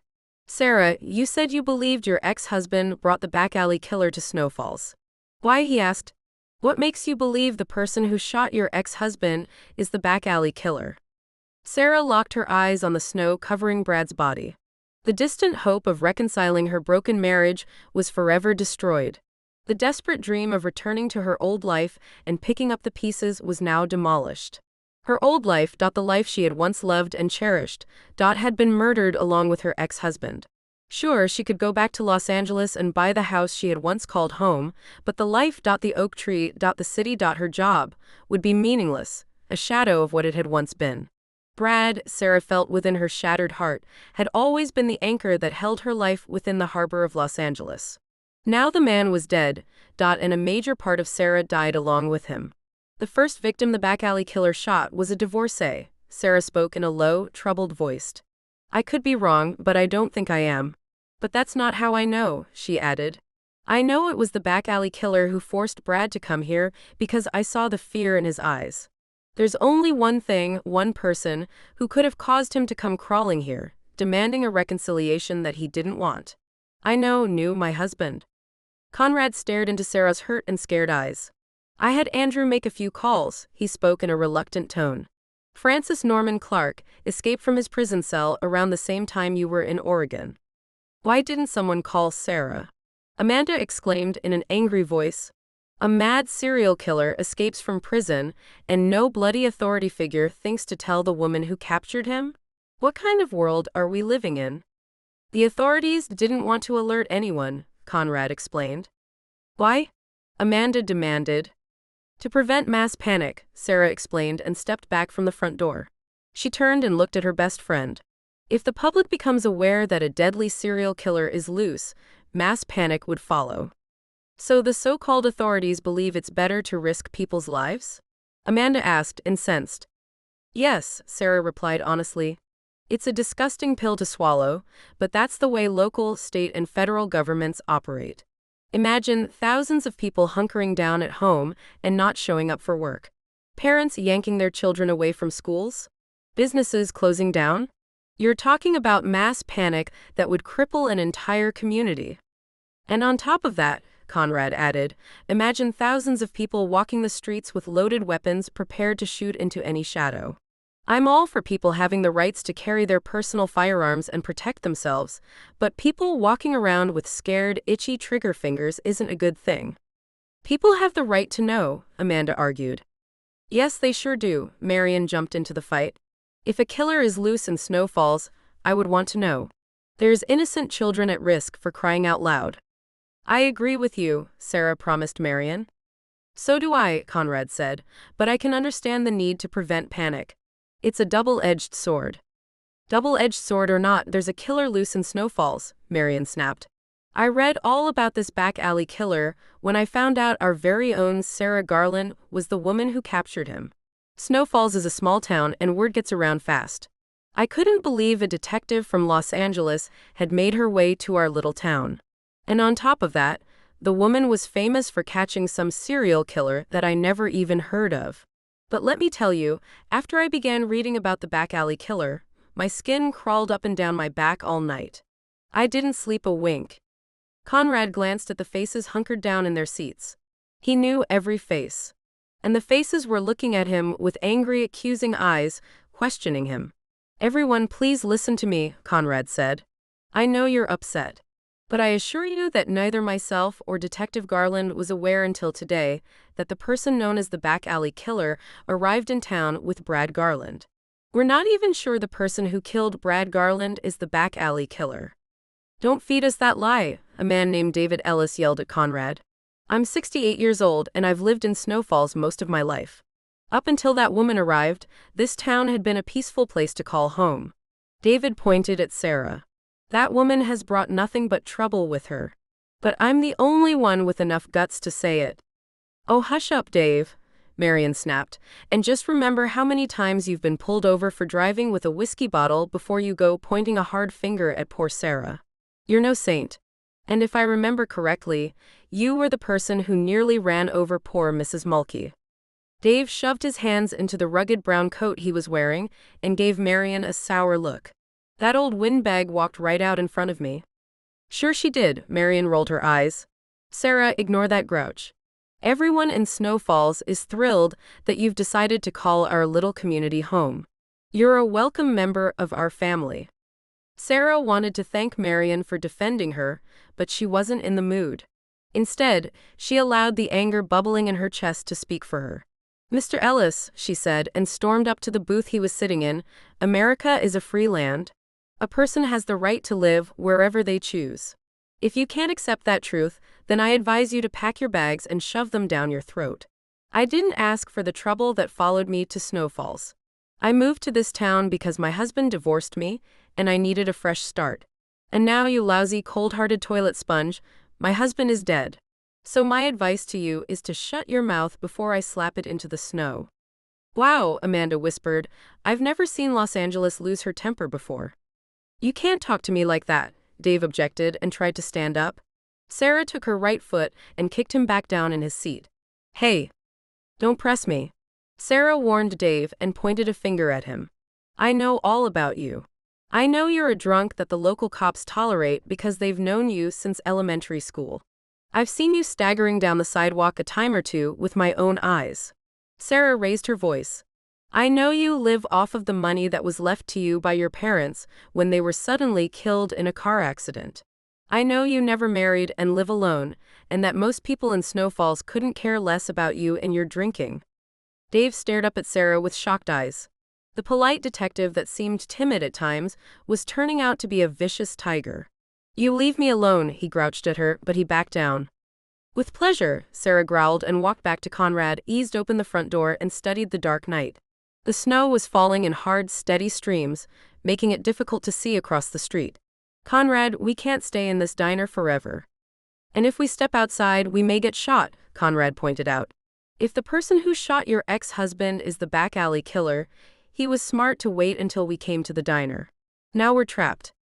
We can go out of the back door, Marion pointed out. We can escape into the alley. Conrad had considered that option. The thought of a second shooter prevented him from voicing his approval. It's been a few hours, he said, and focused on Sarah. What do you think, detective? He asked. If the back alley killer wanted me dead, I would be dead, Sarah told Conrad in a voice that sounded defeated. This is personal, Conrad. Francis Clark will strike people I care about and then come for me. Which means you're certain he's the one that killed your husband? Conrad said. Francis Clark breaks out of prison, and months later my ex-husband shows up in the town I live in with fear in his eyes. Yes, I'm certain. Sarah turned around and locked her eyes on Amanda. You're my shadow, do you understand me? You are not to leave my sight, even when you go to the bathroom. Amanda felt fear grip her heart. She had faced many dangerous cases with Sarah, but not once had she ever seen absolute panic consume her best friend's eyes. You bet, love, I'm your shadow, she said in a shaky voice. Sarah spun around and nodded her head at Conrad. Detective Spencer, you're also my shadow. You, me and Amanda, we're a team, is that clear? Clear, Conrad said. Good. Sarah stared at the front door. It's dark. This storm will work against Francis but also help him. My guess is right now he's finding a place to bed down for the night. Sarah bit down hard on her lip. He might choose a home at random and take hostage whoever is living there. Or kill the people living in that home, Amanda fretted. Sarah shook her head no. Francis isn't a random killer. He fooled me at first into believing that he was. I'll explain later. So, we can leave? Marian asked. Sarah hesitated. Francis Clark was a brilliant, clever, and deadly killer. The man has won 2 world chess tournaments and had worked for the Los Angeles NCIS for 10 years, after serving 9 years in the Navy as an intelligence officer. The man was a stealth killer. His grudge was going to be personal, and his method was going to be precise. Francis is here to kill me, not you, Marian, she finally spoke. Yes, leave. Go out of the front, and not the back. The streets are snowed over. No one will be able to drive out of town, Dave complained. The plow hasn't run in hours. I live a few blocks away, Marian said. I can walk. No, Sarah objected, changing her mind. I want everyone to make their way to the police station first. Andrew can order the plow to run, and then he'll drive each of you home. Works for me, Marian told Sarah and climbed to her feet. Okay, folks, you heard Detective Garland. Let's get our feet out in the cold. We'll cover the rear, Sarah assured Marian and opened the front door. Hurry, everyone. Conrad pulled Sarah to the side as the diner emptied out. Marian stopped at the front door and turned to Conrad.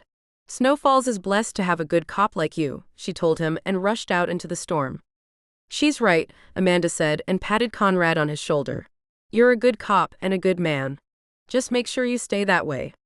Conrad forced a weak smile to his face. I'll make sure we all stay good and alive, he promised Amanda. Sarah, ready? Let's go, Sarah said. She grabbed Amanda's hand, ran out into the storm, hurried past her ex-husband's body, and followed a line of scared people to the police station. Once inside the police station, she quickly put her gun away and brushed snow out of her hair. Andrew, you need to get the plow moving and then drive these people home, she said. Conrad closed the front door to the station house and locked it. Okay, folks, try and warm up and find a place to rest. It might be a while before the plow finishes running. Marian spotted a coffee station. Let's all have some coffee and calm down. Andrew grabbed Conrad by the arm and pulled him into his office while Marian began taking a head count. We're in some serious trouble, he told Andrew in an urgent voice. Sarah grabbed Amanda's hand and followed Conrad into Andrew's office. What's wrong? She demanded. What's wrong? Andrew asked in a stressed voice. Sarah, we have a major storm settling in over the town. Andrew plopped down on the corner of his desk. Guys, this isn't a normal snow system. This storm isn't going to be leaving us anytime soon. At least 4 feet of snow is being forecasted, along with winds gusting at 40 to 50 miles per hour. Conrad put his gun away and then wiped snow out of his hair. You always say this town has weathered some bad storms in the past. Andrew nodded his head. Yeah, he said and ran his hands through his hair. The man was obviously stressed beyond his limits. Conrad, I've experienced worse storms than the one that's hitting us right now, and that's a fact. But this storm is going to make our job impossible. I can't send my guys out into the weather looking for the back alley killer, Andrew said, lowering his voice to a whisper. I read all about Francis Clark. The guy killed more people than I have fingers and toes. He struck terror into the heart of Los Angeles for over 4 years before Sarah caught him. This town isn't prepared to deal with the likes of him. Why, this town is candy. We're sitting ducks. Oh, Amanda said and stomped the floor, this is hopeless. At least your husband was delayed, Sarah pointed out and put her arm around Amanda. The delay was a blessing. Amanda looked deep into Sarah's eyes and read her thought. At least my hubby isn't lying dead out in the snow. That's what you're trying to tell me, right, love? Sarah nodded her head. Yes, Junebug, that's exactly what I'm telling you. Sarah looked at Conrad. I'm not going to let you end up lying dead in the snow either, she whispered, and listened to the storm howl and scream outside. Sarah stood outside a metal door leading into a small, cold room that served as a morgue. The hallway was quiet. The floor beneath her feet was covered with white and green flecked tiles that looked unfriendly under the hateful glare of the fluorescent lights. The walls lining the hallway were painted a depressing dark gray that made Sarah feel like she was trapped in an eternal scream. Why do basement hallways always look like this? She moaned. I know, Amanda shivered. Creepy. You've never been down to the hospital basement before? Conrad asked, rubbing the bridge of his nose. Never had a need to, for crying out loud, Amanda fussed. Believe it or not, I'm the type of woman that likes to spend her time in warm shopping malls where the lights are bright and the faces are cheerful. Yeah, Conrad said and fought back a yawn. He looked at Sarah. Andrew got everyone home safe and sound. He said the only problem he encountered was the snow. Amanda wrapped her arms around her shoulders. It's creepy knowing that Psycho is out in the night, lurking about, she said. It's even creepier knowing that he can, well, kill at any time. I mean, let's face it, we could all be dead right now. I know, Sarah said. But don't dwell on it, Amanda. Focus. Amanda nodded. Sarah looked at the closed metal door. In her mind, she saw Brad sit up on the cold steel table and point an accusing finger at her. All your fault, Sarah. All your fault. All your fault. Sarah fought the horrible thought away. I wish Dr. Ross would hurry. I wish Mittens was here with us, Amanda added. I can't imagine that little puppy being able to hold her bathroom all night, love. We're sure to come back to a few little accidents. Conrad knew Amanda was attempting to take Sarah's mind off the obvious. Yeah, I doubt you're going to find a clean kitchen floor, Sarah. I can deal with a few messes, Sarah told Amanda and Conrad. What I can't deal with is knowing that Francis is loose in snowfalls. And to make matters worse, we're all alone. No outside help can reach us because of the storm. Trees are down everywhere, Conrad said. Power is out in towns to the west of us. It won't be long before the power goes out here. Oh pooh, Amanda said. That's not the reason help isn't coming. The outsiders just don't want to admit that the man who killed Brad Garland is the back alley killer. Sarah grew silent as her mind turned over a few other facts that had been gnawing at her. There's something else you should all know, she finally admitted. There was another killer in Los Angeles around the time I was working on that case. We thought it was a copycat killer, someone imitating him, but I always had my suspicions. We caught Francis, but we never caught the copycat. I think the copycat is actually someone he hired to impersonate him and throw us off the scent. Nice little diversion, Conrad said and leaned back against the hallway wall, focusing on the metal door of the basement morgue. It's just hard for me to believe that the FBI office in Los Angeles won't take me at my word that the back alley killer escaped from prison, Sarah complained. And now the Alaska State Police refuse to step in because of the storm. We're all alone, Amanda sighed miserably. Alone with a killer. Lovely. Conrad continued to stare at the metal door. His mind was trapped in a closed room with desperate thoughts, pacing back and forth like an anxious father waiting for news that his child had come through a long, difficult surgery. How was he going to deal with Francis Clark? How was he going to capture a killer who knew the law better than he did? How was he going to fight a man who had no soul? Oh man, Conrad whispered under his breath, feeling desperation and fear latch onto his emotions like a hungry tick. Sarah looked into Conrad's eyes. She saw his fear. Conrad, she asked without pushing too hard. Are you okay? Conrad kept his eyes on the door. Sarah, Francis Clark is a fierce killer. The man killed numerous people and stashed their bodies in one alley or another. Conrad began to look at Sarah, but forced his eyes to stay locked on the metal door. You even admitted that you caught the guy by luck. I set a trap that Francis fell for, yes, Sarah confessed. When Pete suggested Francis might be a cop, I turned my investigation around and took a different path. What would have happened if your friend hadn't suggested Francis Clark could be a cop? Conrad asked. Amanda watched Sarah's eyes grow dark. It's like I said earlier, I was at my wits' end the night I ended up in Pete's office for that fateful chat. I was ready to admit defeat. If Pete hadn't come through with his lucky insight, Francis Clark would have never been captured. Exactly, Conrad pointed out. This guy didn't arrive in Snow Falls without a plan under his belt, Sarah. Francis Clark wanted you to figure out who killed your ex-husband. He wants you to know you're now trapped in his sick game. And he wants you to know that he's in charge. Conrad closed his eyes in fatigue and frustration. I know, Conrad. We're all trapped in his sick game with no way out. And there's not a thing in the world we can do except wait for him to strike again. The metal door finally opened, and a tall, thin man in his 60s stepped out wearing a white lab coat. Detectives, Dr. Edward Ross said in a calm voice, I have completed a very quick, if thorough, autopsy. Quick? You were in that room for over 2 hours, Amanda complained. Dr. Ross shot Amanda a sharp eye. Being professional and thorough means you disregard the clock. Snow Falls may be a small town, and this hospital may be better equipped to tend to a wounded moose than a human being, but I pride myself on remaining professional. We have a killer on the loose, Dr. Ross. We don't have time to worry if we polished our scalpel the right way, Amanda fired back. Junebug, please, Sarah pleaded with Amanda. Let Dr. Ross speak. Thank you, Dr. Ross said, and fished out a pair of reading glasses from the pocket of his lab coat. He opened the manila folder in his hands and perused the report. Mr. Garland's body was in good condition. His heart was very strong for a man his age. However, his liver was in horrible condition. Dr. Ross looked up at Sarah. Your ex-husband was apparently a very heavy drinker. Brad was a social drinker while we were married, Sarah admitted. Detective Garland, the condition of that man's liver clearly tells me he was more than a social drinker. Anyway, Dr. Ross continued, other than the liver, Mr. Garland's body was in good condition.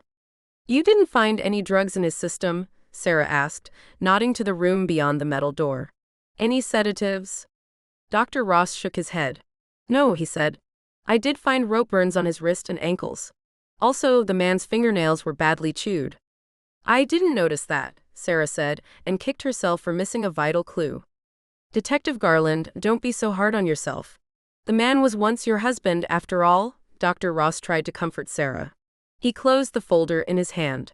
Mr. Garland was killed by a 5.56mm bullet. Interesting. Do you have the weight of the bullet? Conrad asked.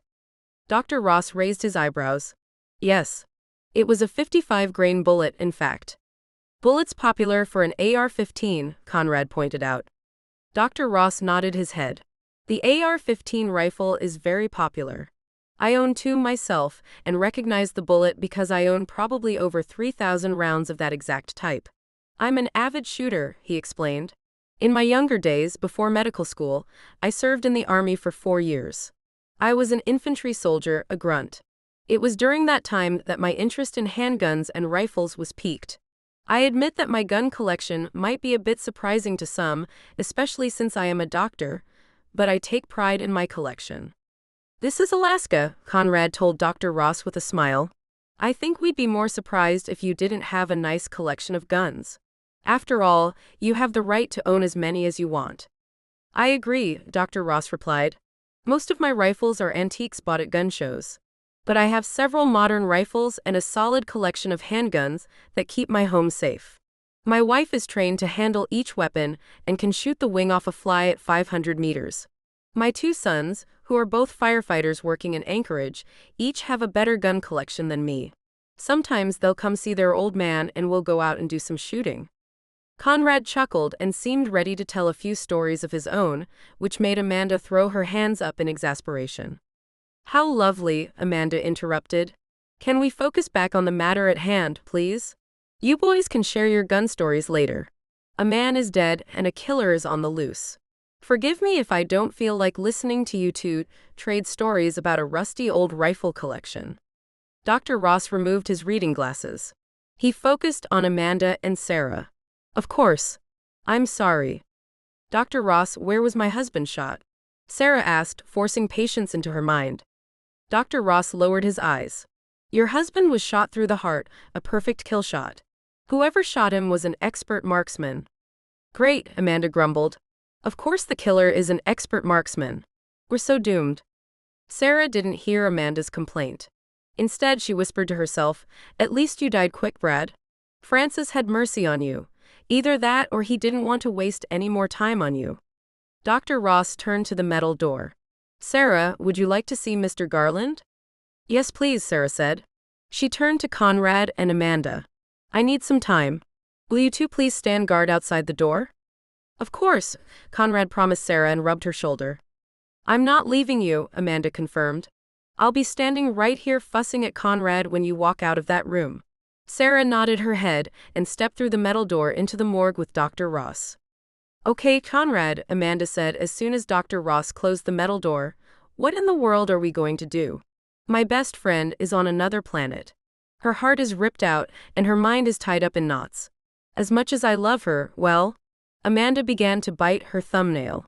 I'm worried she's not, thinking straight. Would you be thinking straight if your husband was killed? Conrad asked. No way, Amanda said. She looked up and down the creepy hallway. In her mind, she saw ghostly white phantoms walk toward her with their arms stretched out, coldly threatening. Oh, sod off, she muttered. I'm sorry, what? Conrad asked, confused. Not you, those bloody sods skulking about in white sheets or whatever.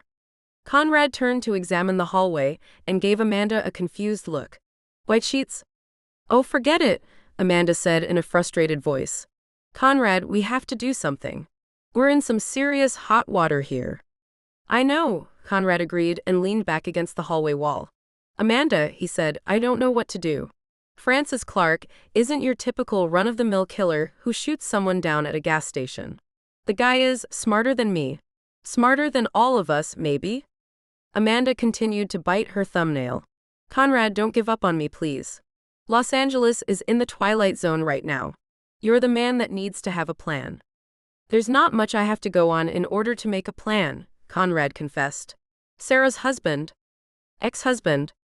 ex-husband, Conrad continued, shows up in town and then he's shot dead by a man who is most likely Francis Clark, aka the back alley killer. Conrad fished a toothpick out of his jacket pocket and tossed it into his mouth. We're trapped in a snowstorm. The authorities refuse to send us any help while the storm bears down on us. There's another killer loose in Los Angeles.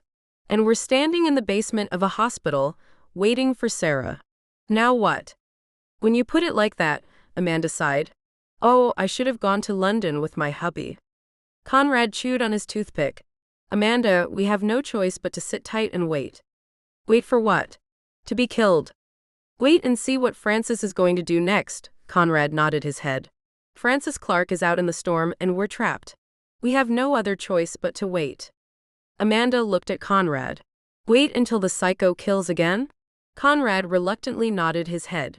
And then what? Wait until he kills and keeps killing. No, sir.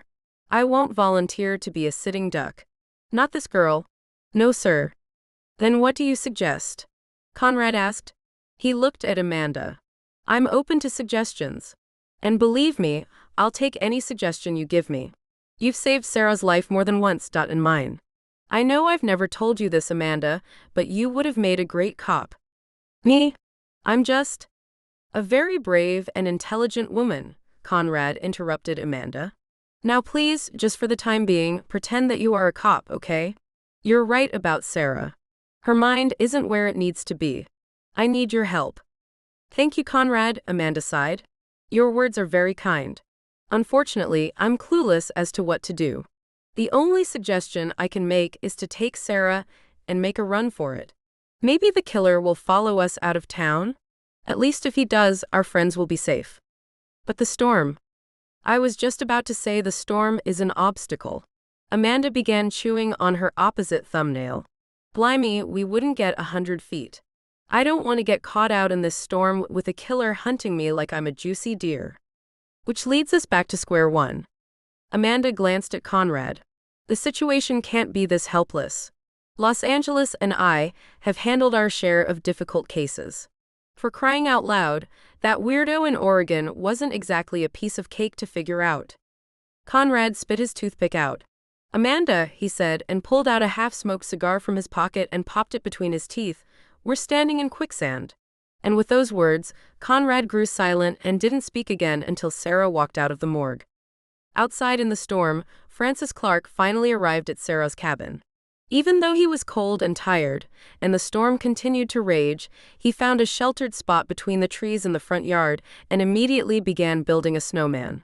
When he finished, he slapped a leather jacket around it and shoved a peppermint candy cane in its mouth. "Oh, the weather outside is frightful," he sang again.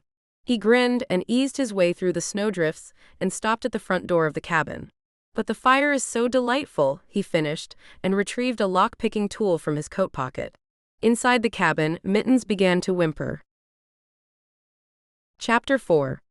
Sarah walked into a small break room, glanced over the worn counter to locate the pot of coffee, and then proceeded to look for coffee cups. She didn't speak until she poured coffee into a brown paper cup. "Brad is dead. Francis Clark is in Snowfalls. We're trapped in a storm. The situation appears hopeless," she said, and took a sip of coffee. Amanda hurried to pour Conrad a cup of coffee. "We do seem to be in a pinch," she said, handed Conrad his coffee and then poured herself a cup. Conrad kept half his body in the hallway and half in the coffee room. "Sarah, are you okay?" "I'm very angry," Sarah admitted. "I thought I had put the divorce behind me. But when I saw Brad, I saw my entire life, the life I once loved. I saw my home in Los Angeles. I saw my backyard. I saw my bench." Sarah took a sip of coffee. "I saw myself walking on the beach after a heavy rain. I saw myself sitting in my office working on a case. I saw all that I was. But now Brad is dead. Francis Clark murdered him, he murdered my life. By killing Brad, he killed a part of me that I will never be able to get back." Amanda felt sadness grab her heart. "Love, you have a life here with us." Sarah didn't seem to hear Amanda's words. She took another sip of coffee. "Maybe I was never meant to leave Los Angeles." Conrad watched as Sarah looked down, turning the coffee cup around and around in her hands. It was clear to him the woman was in a completely different world, grieving but not ready to fully give into her grief either. What matters now is tracking Francis Clark down and sending him back to prison. Amanda tossed Conrad a worried eye. "Love, how do you suggest we capture him?" she asked. Sarah grew silent again.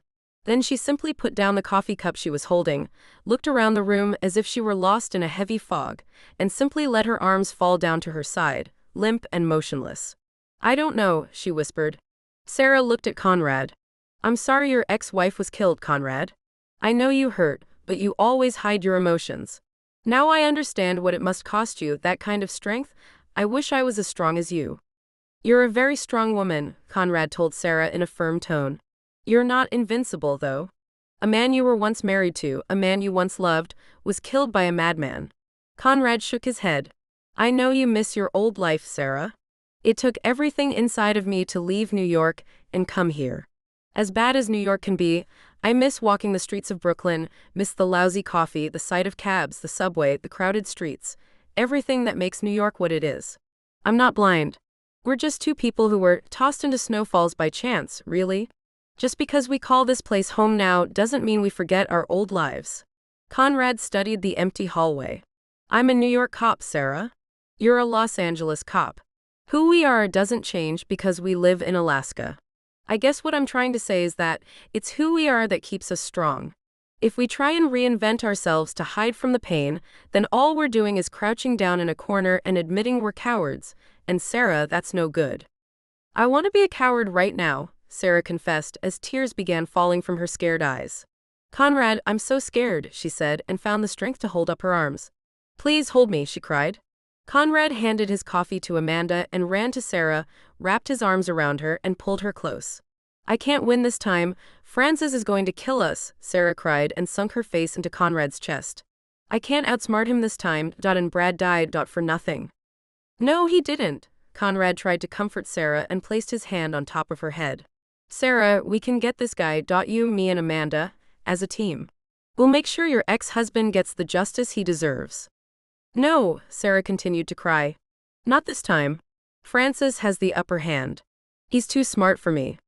Amanda felt her own tears begin to fall. Love, please don't give up, she begged. You've always been a fighter. Please fight. Sarah kept her head tucked into Conrad's chest. She didn't know what to say. The sound of someone running down the hallway prevented her from speaking.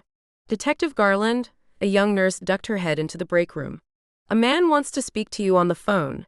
He refused to give his name. Oh dear, Amanda panicked.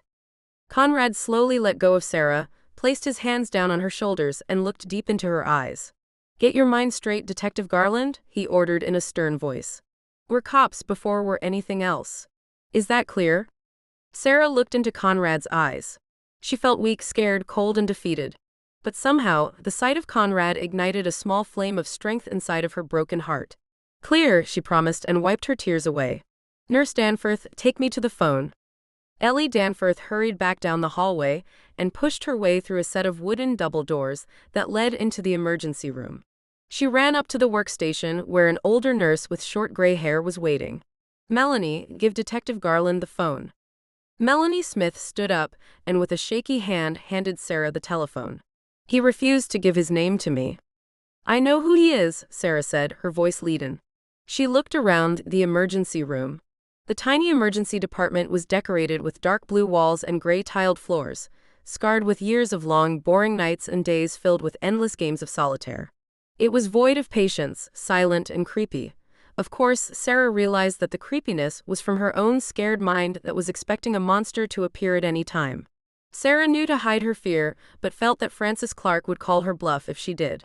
Hello, Francis, she spoke, deciding to show her anger instead of attempting to speak in a calm voice. I'm going to make sure you burn this time. Francis let out a pleased laugh as he plundered through Sarah's refrigerator while holding a phone to his ear with his right hand. Why so mad, he asked. I did you a favor by killing that lame dog of a lawyer. Francis spotted a cinnamon roll and snatched it up. You should thank me. You killed a man I loved, Sarah growled into the phone.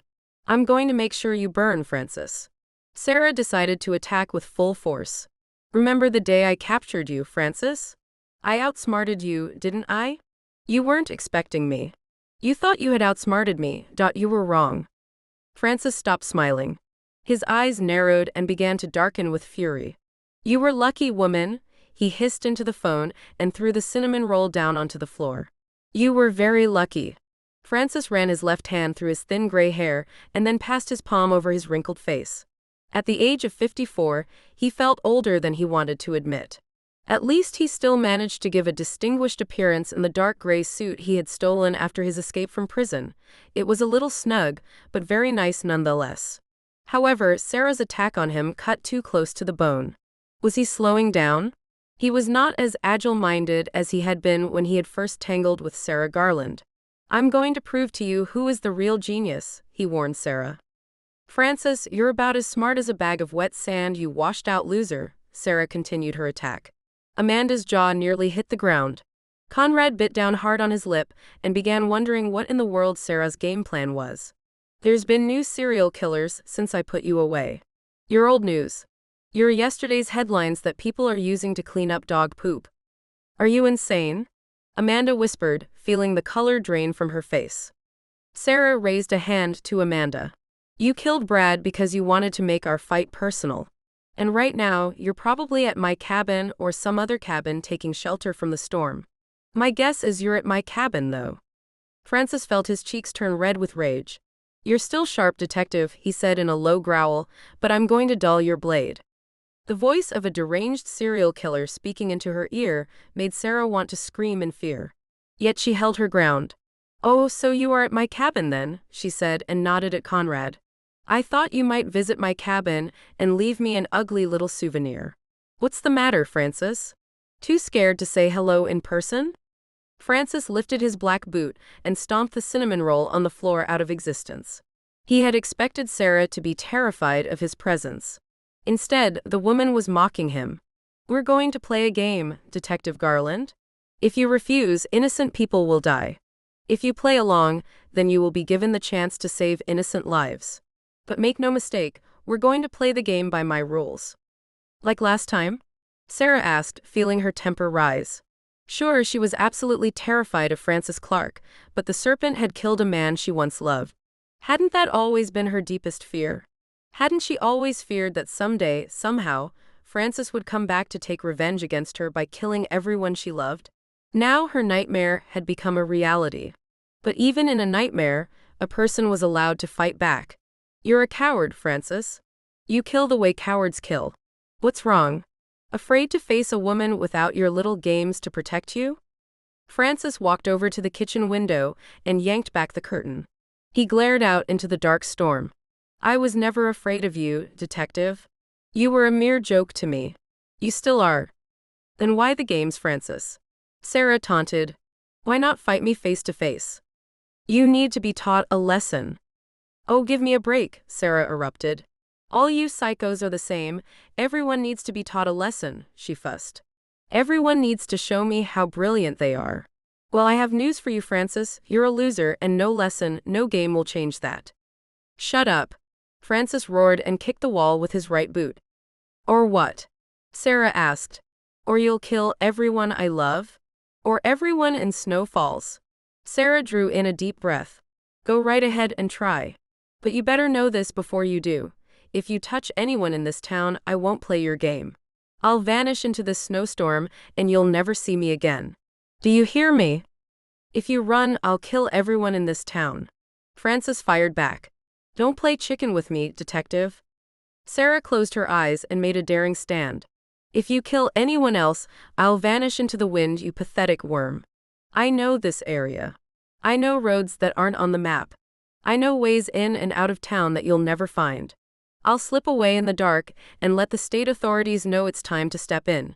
Is that clear? Francis could barely believe his ears. If you run, he threatened, I'll hunt down everyone you know in Los Angeles before you can even get out of the hospital you're standing in now. I have a person already in place.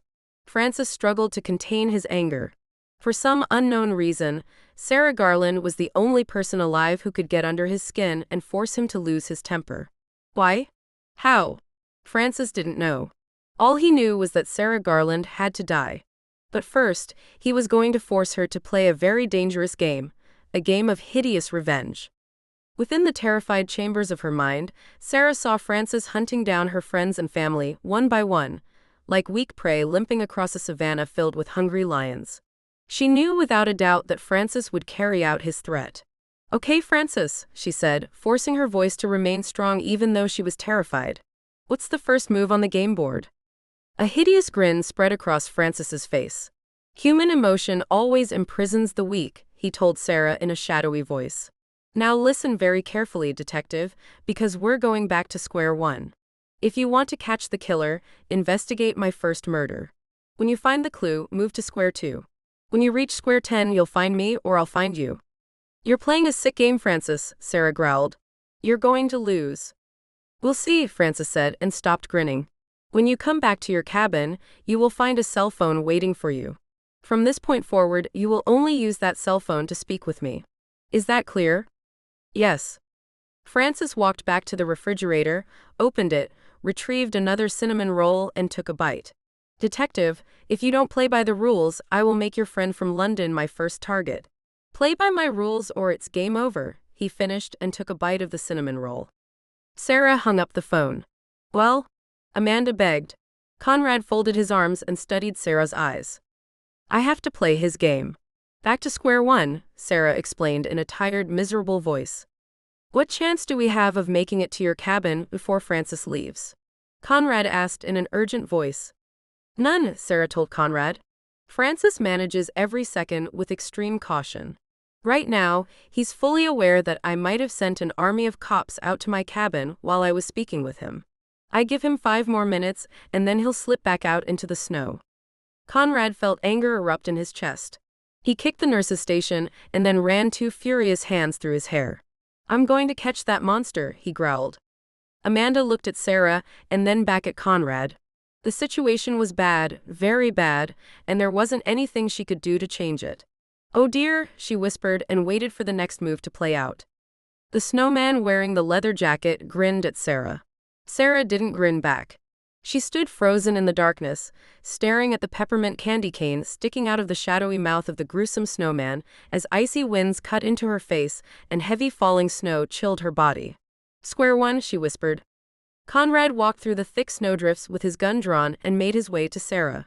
He looked at the snowman and then focused his eyes on the cabin. Every light in the cabin was on, casting warm light out into the night. The light bathed portions of the snow like saving hands battling a horrible nightmare.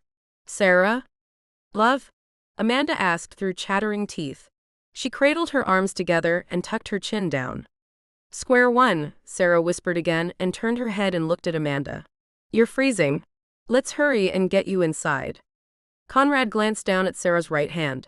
Sarah was squeezing her gun very tightly. Sarah, he asked again, are you okay? Conrad nodded his head at her gun. Sarah shifted her eyes down and noticed how tightly she was gripping her gun. I will be, she promised. Cover me, okay? Amanda, honey, as soon as Conrad runs in behind me, you follow him like a tick on a dog, okay? You bet, Amanda promised. Sarah nodded her head and quickly made her way to the front door of her cabin. She found the door unlocked, drew in a deep breath, and then rushed inside with her gun at the ready. Conrad immediately followed. Amanda brought up the rear. Living room clear. Sarah yelled and carefully checked every room in the cabin and finally ended up in the kitchen. All clear, she said in a tired voice and plopped down in a kitchen chair and placed her gun down on the kitchen table. I'll make us a pot of coffee, Amanda said and hurried off to busy herself with the chore. Conrad spotted a crushed cinnamon roll on the floor. He bent down, studied the cinnamon roll, and then spotted a kick mark on the wall. You upset him, he told Sarah and pointed out the clues. I know, Sarah said and bowed her head. Francis took mittens. I noticed that too, Conrad replied and stood up. He also wrote his name on every wall in your cabin. Sarah raised her eyes and focused on a black cell phone sitting on a white plate on the kitchen table. He'll call, she promised. And as soon as Sarah made her statement, the cell phone rung. Conrad and Amanda froze. Sarah raised a weary hand and answered the call. I have the cell phone, she told Francis. Francis locked his eyes on the warm kitchen window. He didn't mind standing out in the freezing weather. He didn't mind the dangerous winds and deep snow. As a matter of fact, even though he was a man born and raised in Southern California, the frigid winter weather seemed to agree with him. Good, Francis told Sarah, feeling like a creature out of myth that was about to wreak havoc on an unsuspecting little town filled with superstitious peasants. Now, while you go back to square one, I'm going to go have a little fun. No, Sarah yelled. If you hurt anyone in this town, you'll do absolutely nothing, Francis laughed. Why? Because your threats are all empty words and your emotions are weak, detective. You care about the meaningless lives of your friends and family members living in Los Angeles. You know I'll track them down one by one unless you play by my rules. Sarah cringed. I will. You'll play by my rules, Francis stated in a pleased voice. Oh, and I wouldn't advise attempting to call anyone to warn them about me. My associate is in place right now. If you go against my wishes, he will begin killing, detective. The lives of innocent people will be on your hands. You're a disease, Sarah snapped at Francis, feeling helpless. Insults are very amusing, aren't they, detective? Francis asked, keeping his temper in check. But insults are in vain. Francis felt a powerful gust of wind rock his body. Oh, the weather outside is frightful, he laughed, and then began to sing. But the fire is so delightful, and since you've no place to go, Detective Sarah Garland, sit tight until you hear from me.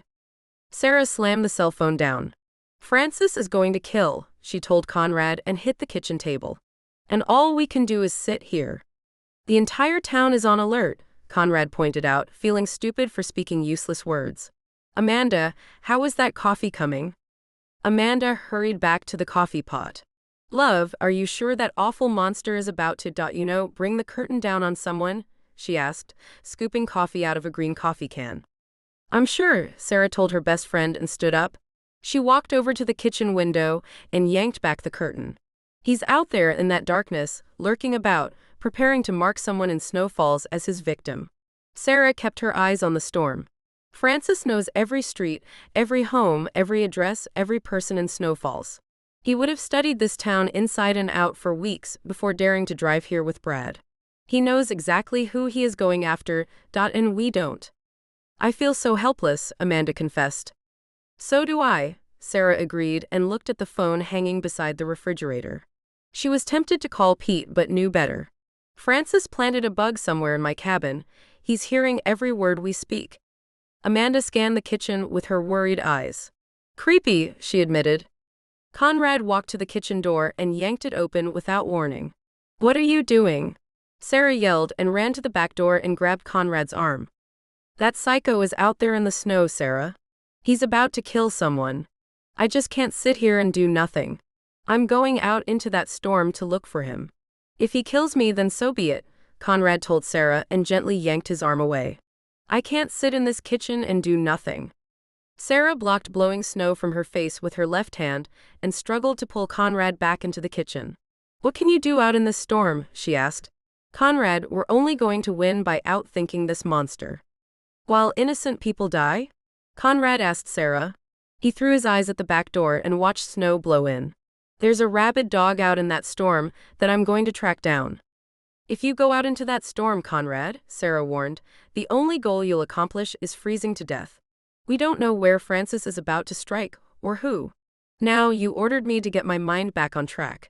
You better do the same. Sarah looked deep into Conrad's eyes and then, without understanding why, gently touched his face. Come back inside and close the door. Let's take off our coats and get to work, huh? Sarah, I'm worried you're not able to think straight right now, Conrad confessed, and touched Sarah's hand. You've been through a horrible ordeal today. Sarah removed her hand from Conrad's face, closed the back door, and walked over to Amanda and took her hand. Guys, I know I was a little out of it earlier. I admit my mind collapsed on me, Sarah explained. I also admit I wasn't altogether right at the hospital when I spoke to Francis on the phone. I saw Brad lying on a cold steel slab. I saw years of marriage dead. It's going to take some time for me to process my feelings. Sarah squeezed Amanda's hand. I'm okay now, really? Amanda searched Sarah's eyes. She didn't see a woman that was okay. She saw a woman that was broken, hurt, and very scared. But there was no time to address that just now. Love, you said that monster told you to return to square one. What did he mean? She asked, turning back to the coffee pot. His first murder, Sarah explained. I'm going to need that coffee to go walk you through it. Conrad, sit down. Sarah quickly removed her coat and sat back down at the kitchen table. Conrad hesitated and then slowly sat down across from Sarah. You see, Sarah explained, Francis's first victim had a similar profile to Brad in some ways. The victim was a man named Nathan Miles. Nathan Miles, age 40, married 8 years to Melinda Miles, Conrad recited from the police file he had read many times. He was a heavy gambler who ended up divorcing his wife. He remarried Margaret Happs, a 72-year-old widow who was very wealthy, and then divorced her 5 months later, taking her for $500,000. 1 month later, the man was found dead. His death was not connected to Francis Clark until he confessed to the murder much later, Sarah continued, picking up the story. Initially, it was believed that Mr. Miles was killed by Wayne Richards, a debt collector working for Vincent Moore. Vincent Moore ran an illegal underground gambling operation. He focused on college-affiliated sports events.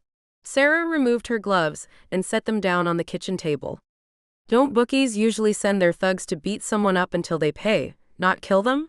Amanda asked. Well, yes, Sarah continued.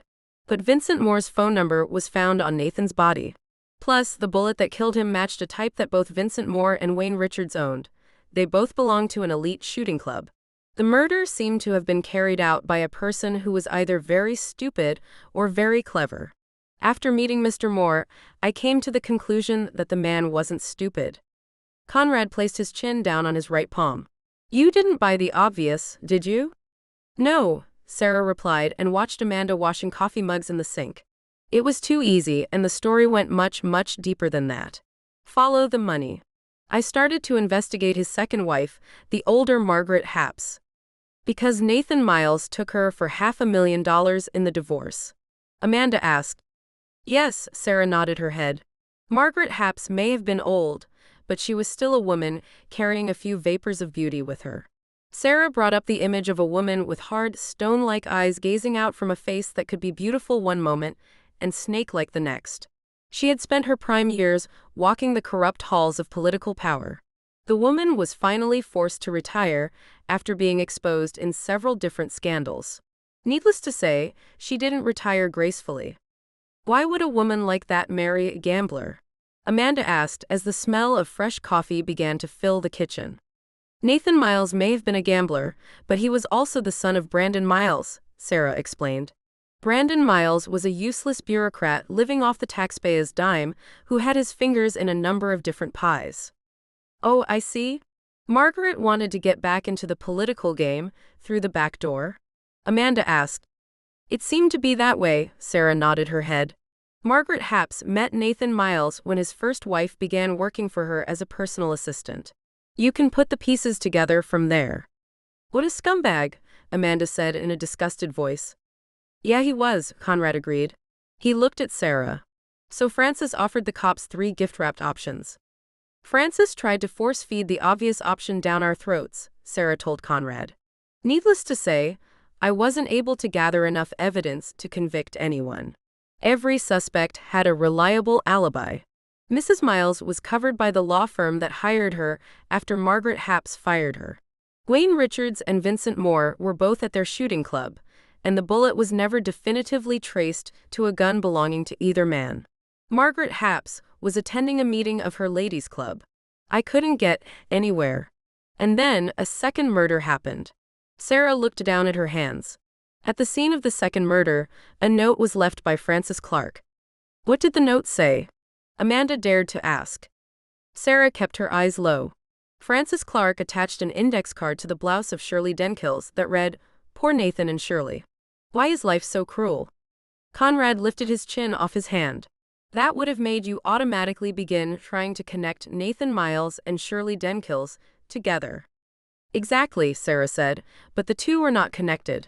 Shirley Denkills was a 31-year-old waitress who managed to get a few small roles in some of the local plays. Sarah lifted her eyes. Shirley Denkills moved to Los Angeles from Omaha, Nebraska.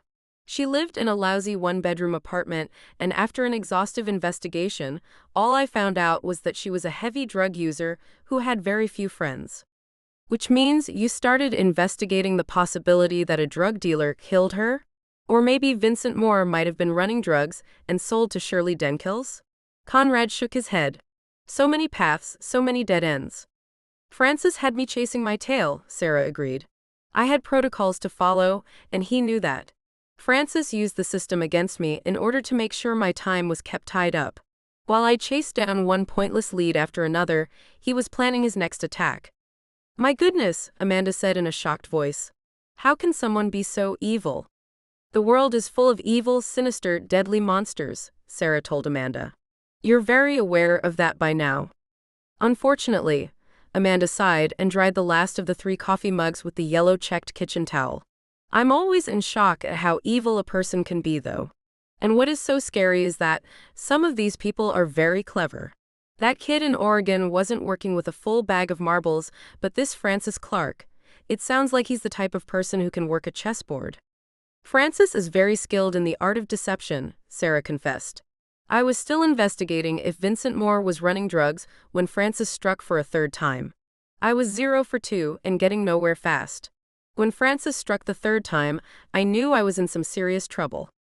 And now we're all in some serious trouble, Amanda told Sarah, and slowly began to fill the 3 coffee mugs she had retrieved with coffee. Outside in the snow, Francis turned away from Sarah's cabin and moved into the thickly wooded forest toward his next destination. Oh, the weather outside is frightful, he sang as he pushed his way through the snow on a pair of skis. But the fire is so delightful, and since we've no place to go, let's go pay Claire Railings a visit. Miles away, Claire Railings placed a log on the fire burning in the fireplace and cuddled up in her toasty living room. At the age of 72, Claire didn't give 2 hoots if a serial killer was loose in snowfalls. All she cared about was staying warm, having her bowl of chicken soup, and doing her crossword puzzles in her favorite recliner.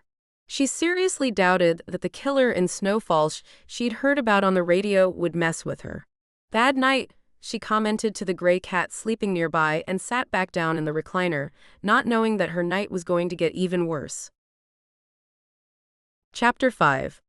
Francis leaned his skis against the back wall of Claire Railing's cabin, studied a back door made of good, strong wood, and then removed his lock-picking tool from the front pocket of his coat. With skilled, silent hands, he inserted the narrow pick into the lock of the back door and slowly worked the tool until he unlocked the back door. Perfect, he whispered.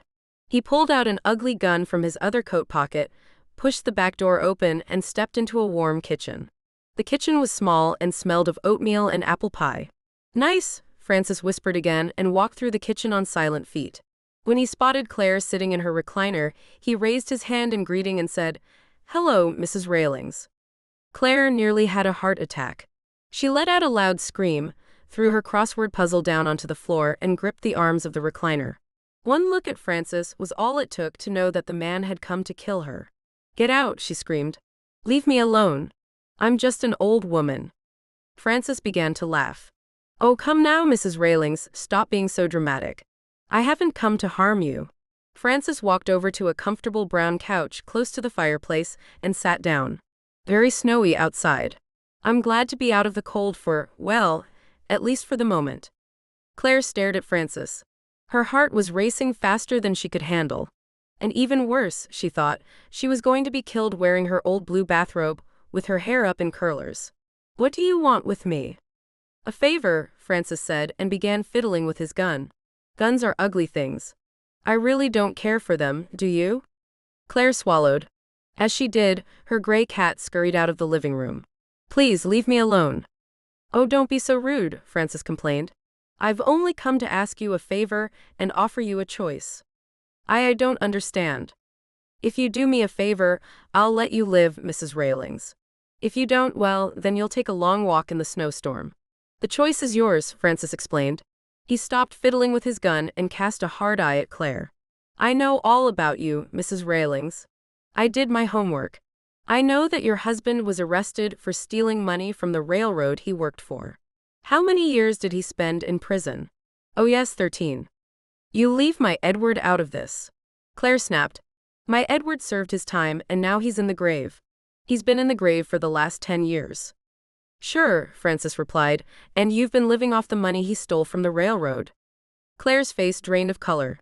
You're a liar," she said in a trembling voice. "Oh, come now, Mrs. Railings, don't insult me for speaking the truth." Francis stood up, put his gun away, removed his gloves, and warmed his hands beside the fire. "Mrs. Railings, I need you to do me a favor. If you do me the favor I need, then I'll go away, and you'll never see me again." Claire swallowed again.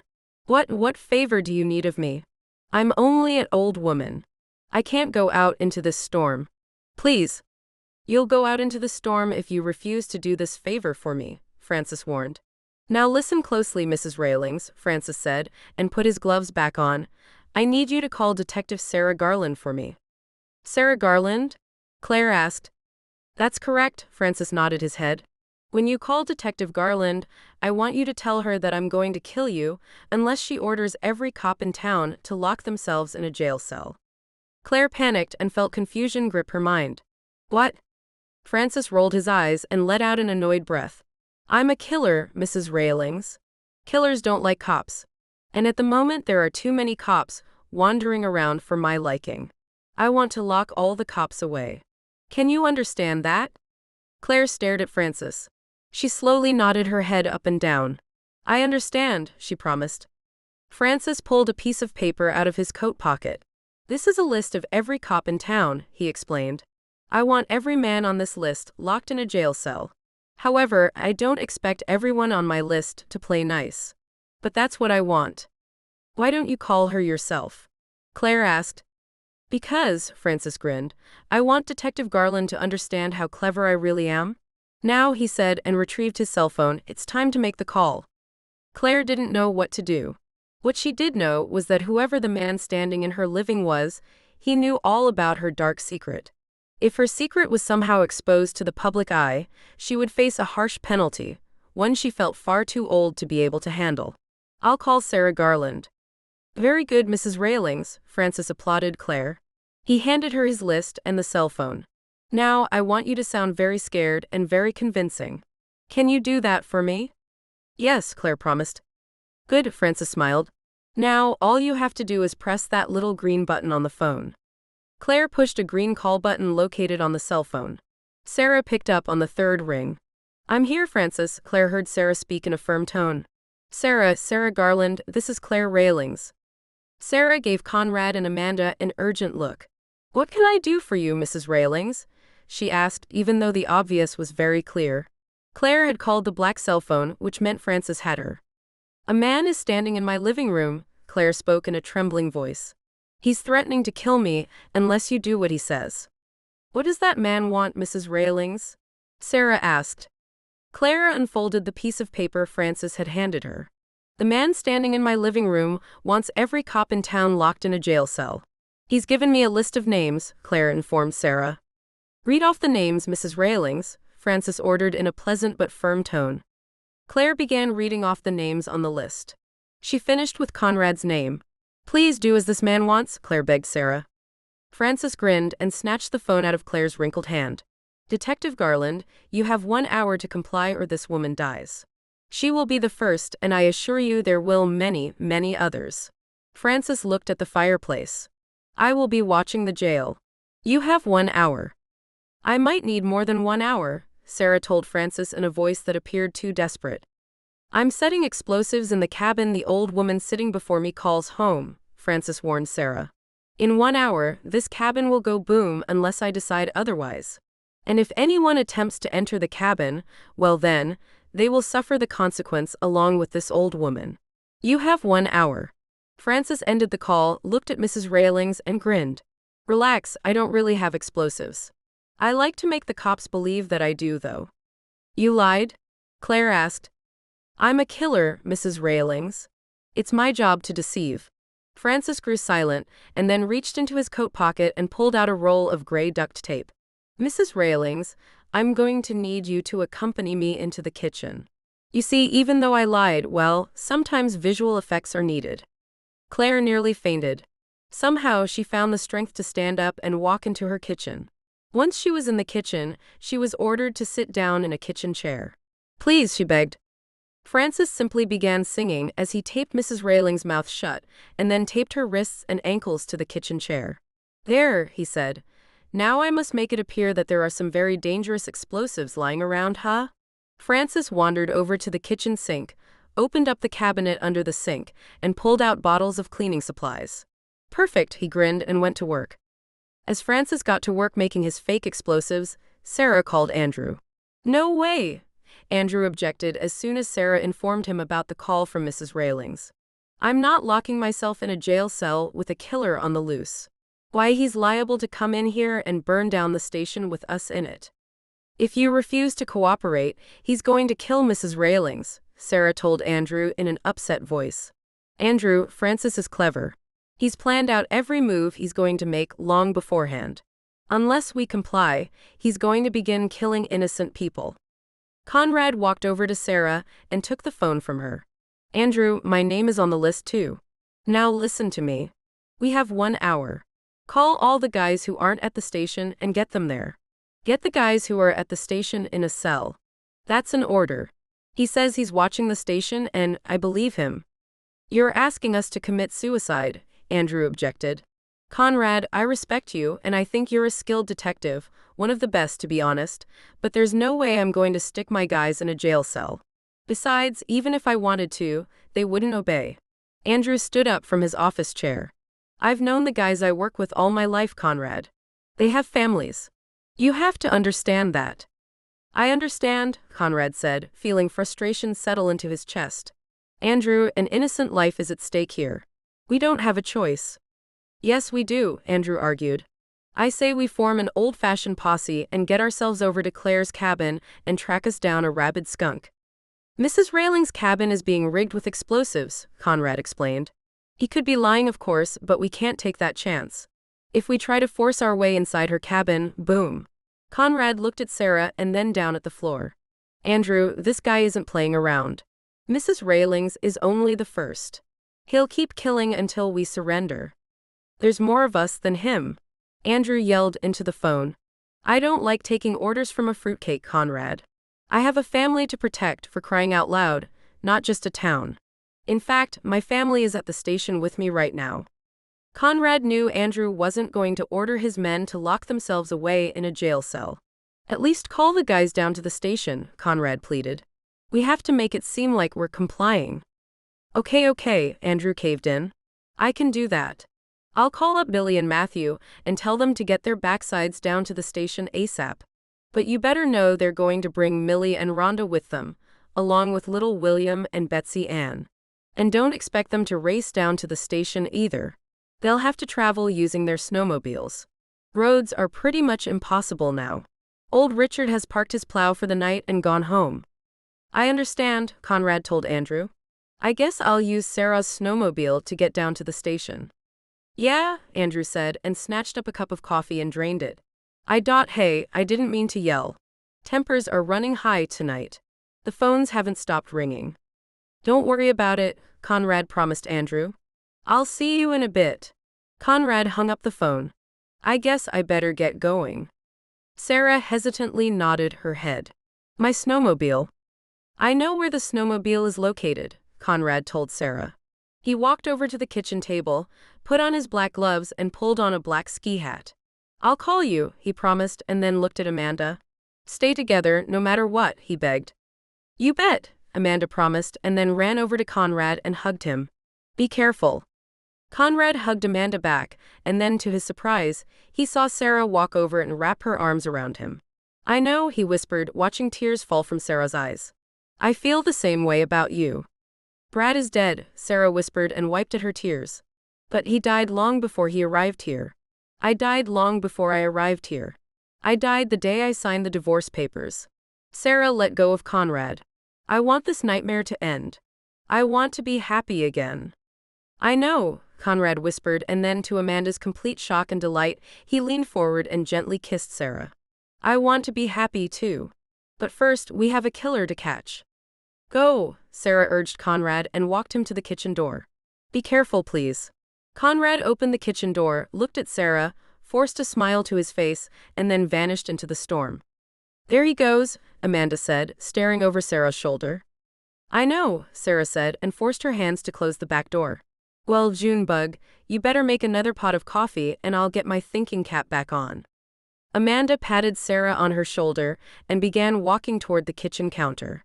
Then she froze. Hey, she said and spun around to face Sarah. What? Sarah asked. The snowman outside, we haven't even talked about it. Sarah bit down on her lower lip. I was hoping we wouldn't. Love, that snowman is from your book, Amanda exclaimed, which means that Francis Clark knows that. Brad must have confessed my secret author identity, Sarah told Amanda. Amanda watched Sarah look at the back door and then walk over to the kitchen window and look out into the storm. I'm not sure why Francis built that hideous snowman. Maybe he's telling me my life is going to end the way the killer wanted to kill the main character in my book. Or maybe, Amanda pointed out, the snowman is a distraction? Sarah turned away from the window. A distraction? Yeah, like the way he had you all knotted up in Los Angeles. Every person he killed was in no way related to the next person, yet he forced you to believe that each of his victims was somehow connected. Amanda measured out the grounds for a second pot of coffee. Los Angeles, what if that crazy madman is playing the same game again? Sarah considered Amanda's suggestion. What if, she asked herself and sat down at the kitchen table. A killer always throws up smoke screens. Sarah grew silent and allowed her mind to dive deep into Francis Clark's demented, evil mind. What game are you playing, Francis? Why don't you kill me? Why play this game? The howling winds, answered Sarah. Francis eased out of Claire's cabin, put his skis back on, studied the storm, and began making his way toward town. Inside the cabin, Claire sat duct-taped to a kitchen chair, wondering what in the world to do. She concluded that being duct-taped was better than being dead, and eventually fell asleep out of exhaustion and fear. Time to play with the cops, Detective Garland, and then I'll be back for you, Francis said, as he worked his way through the storm like a hungry monster crawling out from under a bed. When Francis reached town, he ducked into an alley, removed his skis, and retrieved a black duffel bag he had hidden behind a trash can. The duffel bag was now covered with snow, but Francis had no problem digging it out. He opened the duffel bag, brought out a grappling hook rope, and looked up into the storm. He studied the roof belonging to a bakery, and then threw the grappling hook rope skyward. The grappling hook landed on top of the roof and caught on the edge. Francis tugged on the rope to make sure it was secure and then climbed up with skill and ease. When his feet hit the roof's surface, he walked forward and examined the front street, and then studied the police station in the distance using a small pair of combat binoculars.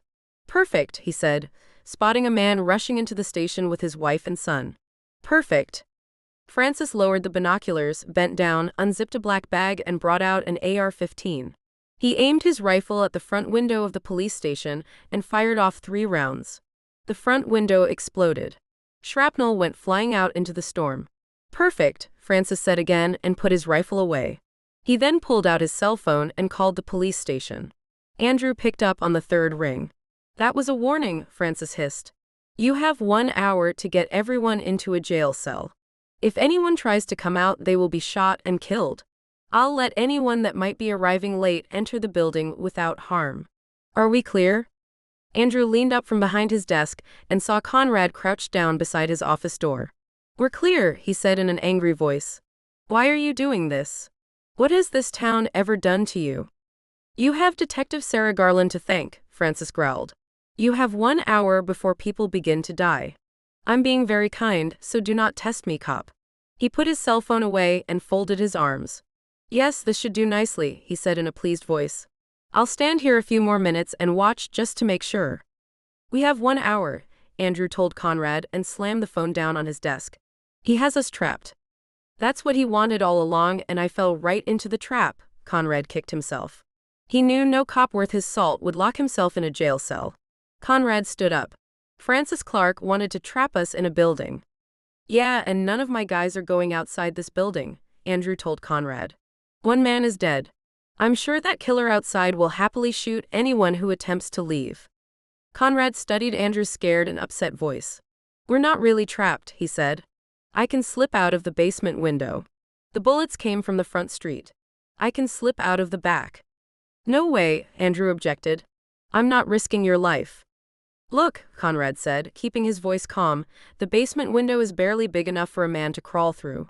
Right now, it's covered over with snow. If I'm careful, I'll be able to crawl out without being seen. The back side of the station house is dark except for the light over the back door. If I move fast, I'll be able to get outside. Right now, I'm certain Francis Clark is watching the front of the building. At least for the time being. After all, he's just 1 man, Andrew.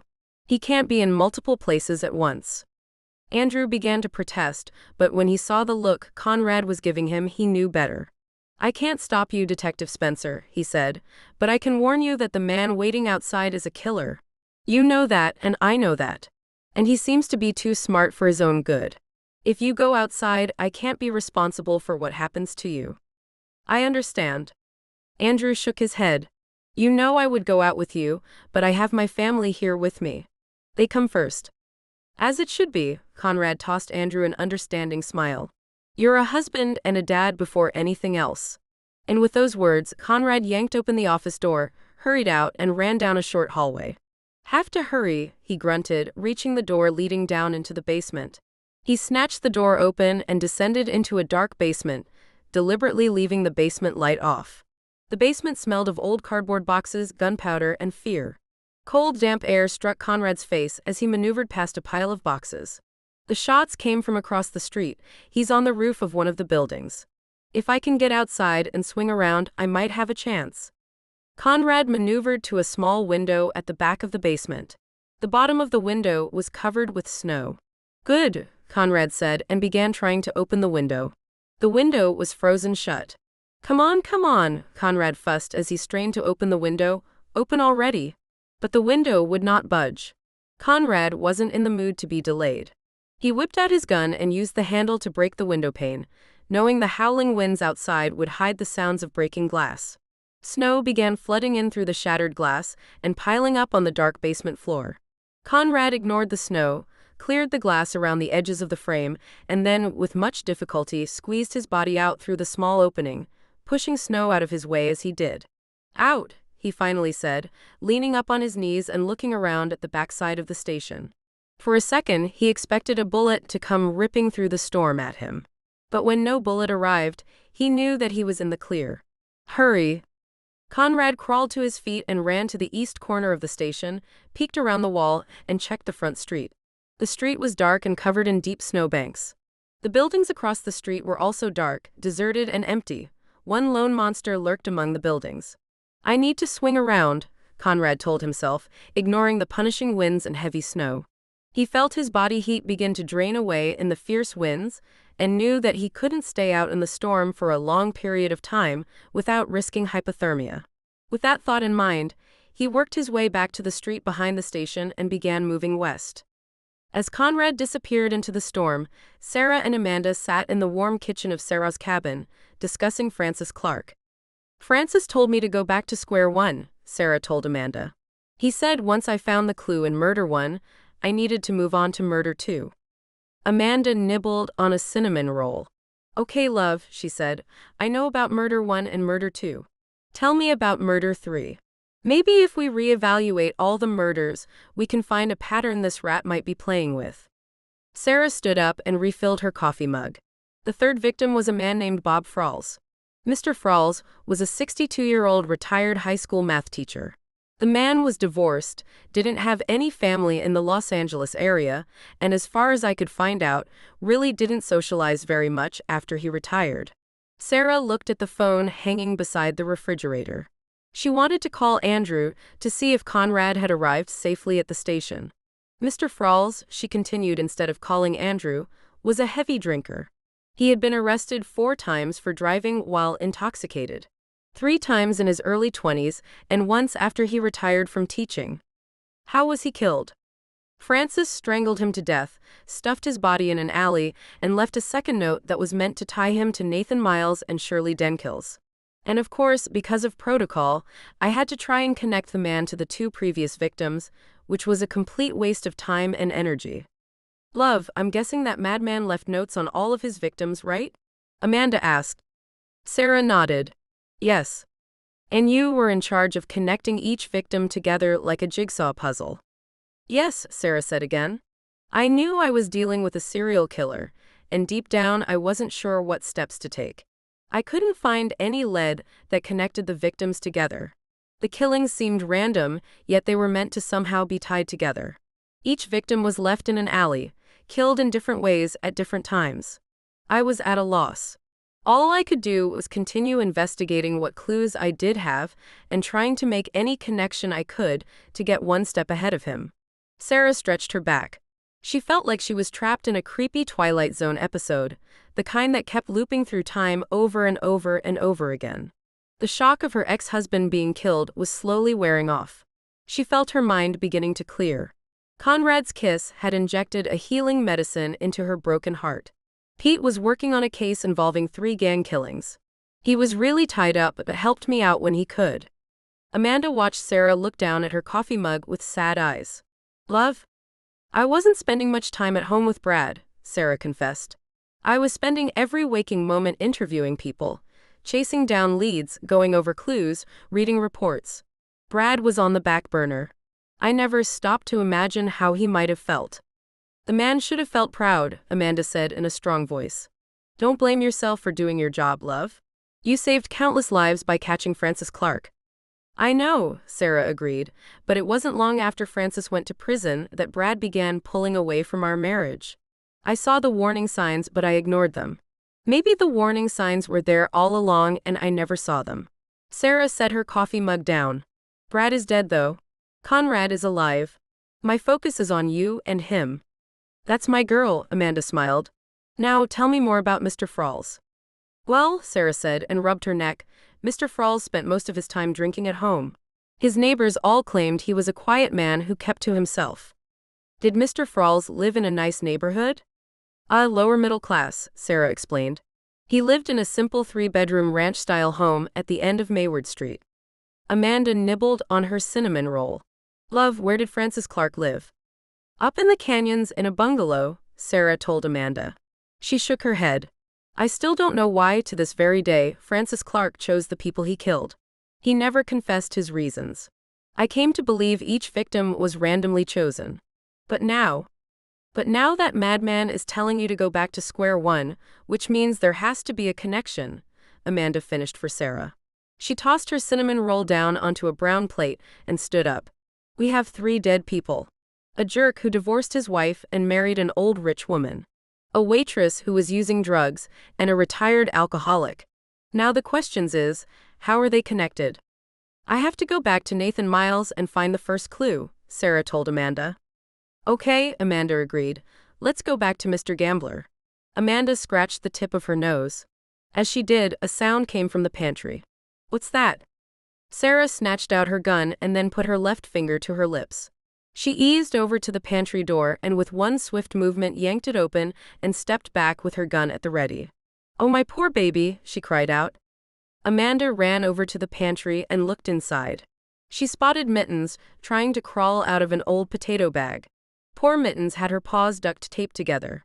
Oh, the poor dear, she said, and scooped Mittens up into her arms.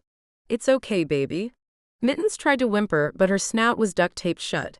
Oh, you poor dear. Sarah backed away from the pantry and watched Amanda slowly and carefully remove the duct tape from Mittens. When Mittens' mouth was freed, she let out a loud whimper and snuggled up into Amanda's arms. Poor puppy. How could I forget you? Sarah asked in a tired voice and rubbed Mittens' head. Amanda handed Mittens to Sarah, threw away the duct tape she had pulled off Mittens, and began making a fresh pot of coffee. Sarah pulled Mittens close and kissed her on the nose. Love, what kind of clue are we supposed to be looking for? She asked, feeling grateful Mittens was alive. Sarah sat down at the kitchen table and set Mittens down in her lap. I'm not sure. But obviously there has to be some clue. Unless that madman is making you chase your tail again? Amanda asked. I'm sure Francis is deliberately creating distractions, Sarah confessed. But I honestly think he wants to play a game of mental chess with me. I honestly think there is a clue in murder, one that will connect me to the next murder. I believe Francis wants to reveal to me why he chose his victims. Mrs. Railings was a distraction then? A pawn on the chessboard, Sarah nodded her head. He's distracting the police and the people of Snow Falls while forcing me to play his game. You were right about that. Don't give me a Brainiac award yet, Amanda told Sarah. I simply saw a pattern of distraction the guy was using to lead you along by your nose. Sarah grew quiet. She glanced down at Mittens and then began thinking about Nathan Miles. Nathan Miles had been a cold-hearted man who was addicted to gambling. He was a man who made countless bets on college basketball games. Nathan Miles had been a man who was hungry for money and didn't care who he hurt in order to secure the money he needed to fund his gambling habit. Whether luck or chance, he had landed in the path of an old woman who had plenty of dough. Or was it luck or chance? Was it by design? She whispered. What? Amanda asked, stirring milk into her coffee. Margaret Happs hired Nathan Miles' wife Sandra to work for her as her personal assistant, Sarah told Amanda. Sandra Miles had a degree in criminal justice. She went to work for a law firm after Margaret Happs fired her. But why did she go to work for Mrs. Happs in the first place? I asked myself that question many times. Did you ask Sandra Miles why she went to work for Margaret? Sarah nodded her head. Sandra claimed she needed the money. She claimed a friend told her Mrs. Happs was looking to hire a personal assistant. I looked into her claim and was able to verify it. But now, Junebug, I'm wondering if a whole bunch of lies were told in order to hide the truth. Are you thinking that Sandra Miles and Margaret Happs wanted Nathan dead and worked up a scheme? Amanda asked. Possibly, Sarah agreed. But if our theory is true, then how does Francis play into the picture? Amanda folded her arms and put on her thinking cap. Outside in the storm, Conrad slipped around the back of Sarah's coffee shop and began working his way down a dark, snowy alley. Chapter 6. Conrad ducked down behind a pile of snow that hid a trash can and peered down the alley. The falling snow was making it difficult to see more than 10 feet. He's got to be around here somewhere, Conrad said, holding his gun in his right hand. Conrad raised his head and began studying the dark rooflines. He was sure Francis was perched on one of the roofs, farther down the alley. The bakery, the hardware store, maybe the stationery shop, he mused, lowering his eyes and focusing back on the snow-filled alley. Better get moving. Conrad left his secure position and slowly began working his way down the alley. When he reached the back door to the bakery, he stopped. There in the snow, stashed behind a trash can, was a black duffel bag. Conrad snatched up the duffel bag and then looked around. Fresh tracks, he said, spotting ski tracks in the snow.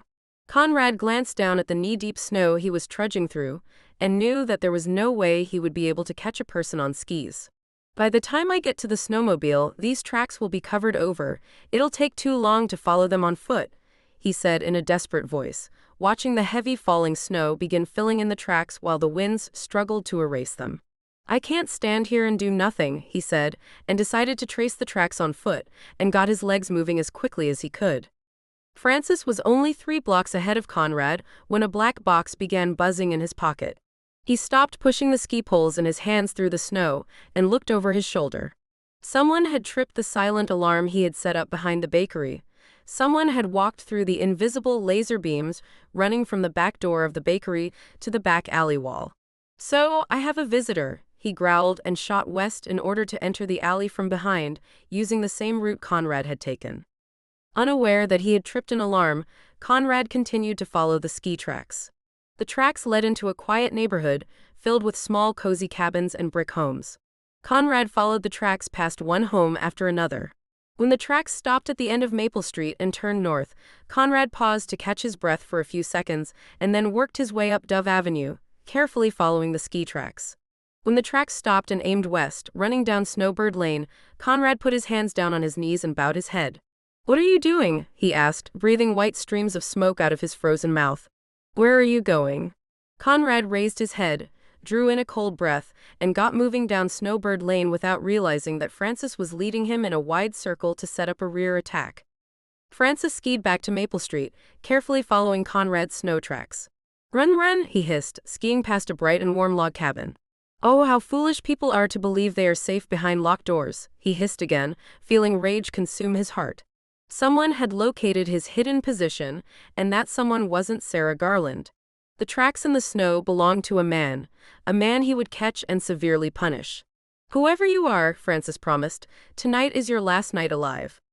Francis worked his way over to Snowbird Lane through the storm. He began to feel tired and annoyed. The storm was working against Francis rather than working for him, at least that's how Francis began to think. The winds now appeared cruel, unfriendly, and threatening.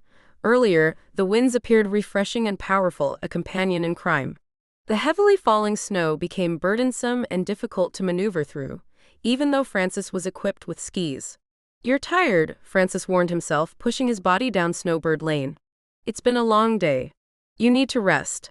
The rage burning in Francis's chest refused to let him rest. Francis pushed forward. When Francis came to the end of Snowbird Lane, he spotted a shadowy figure struggling through the snow, battling his way back toward town. "Ah, there you are," he said, and slowly removed his gun from the right pocket of his coat. "Time to die." Conrad didn't see Francis approaching from behind.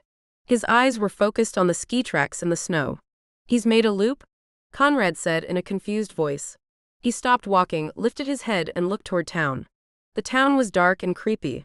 Weak street lamps cast dim light into the storm. The storm seemed to gobble up the man-made light up as if the light was a snack. "You turned around?" Conrad asked. "Why did you?" Before Conrad could finish his sentence, a bullet tore through his left shoulder. Conrad was thrown forward. He crashed down into the snow, wounded and dazed. But instead of lying weak and helpless, he rolled his body under a parked jeep, came out on the other side, and used all his might to kneel up into a defensive fighting position and raised his head over the hood of the jeep.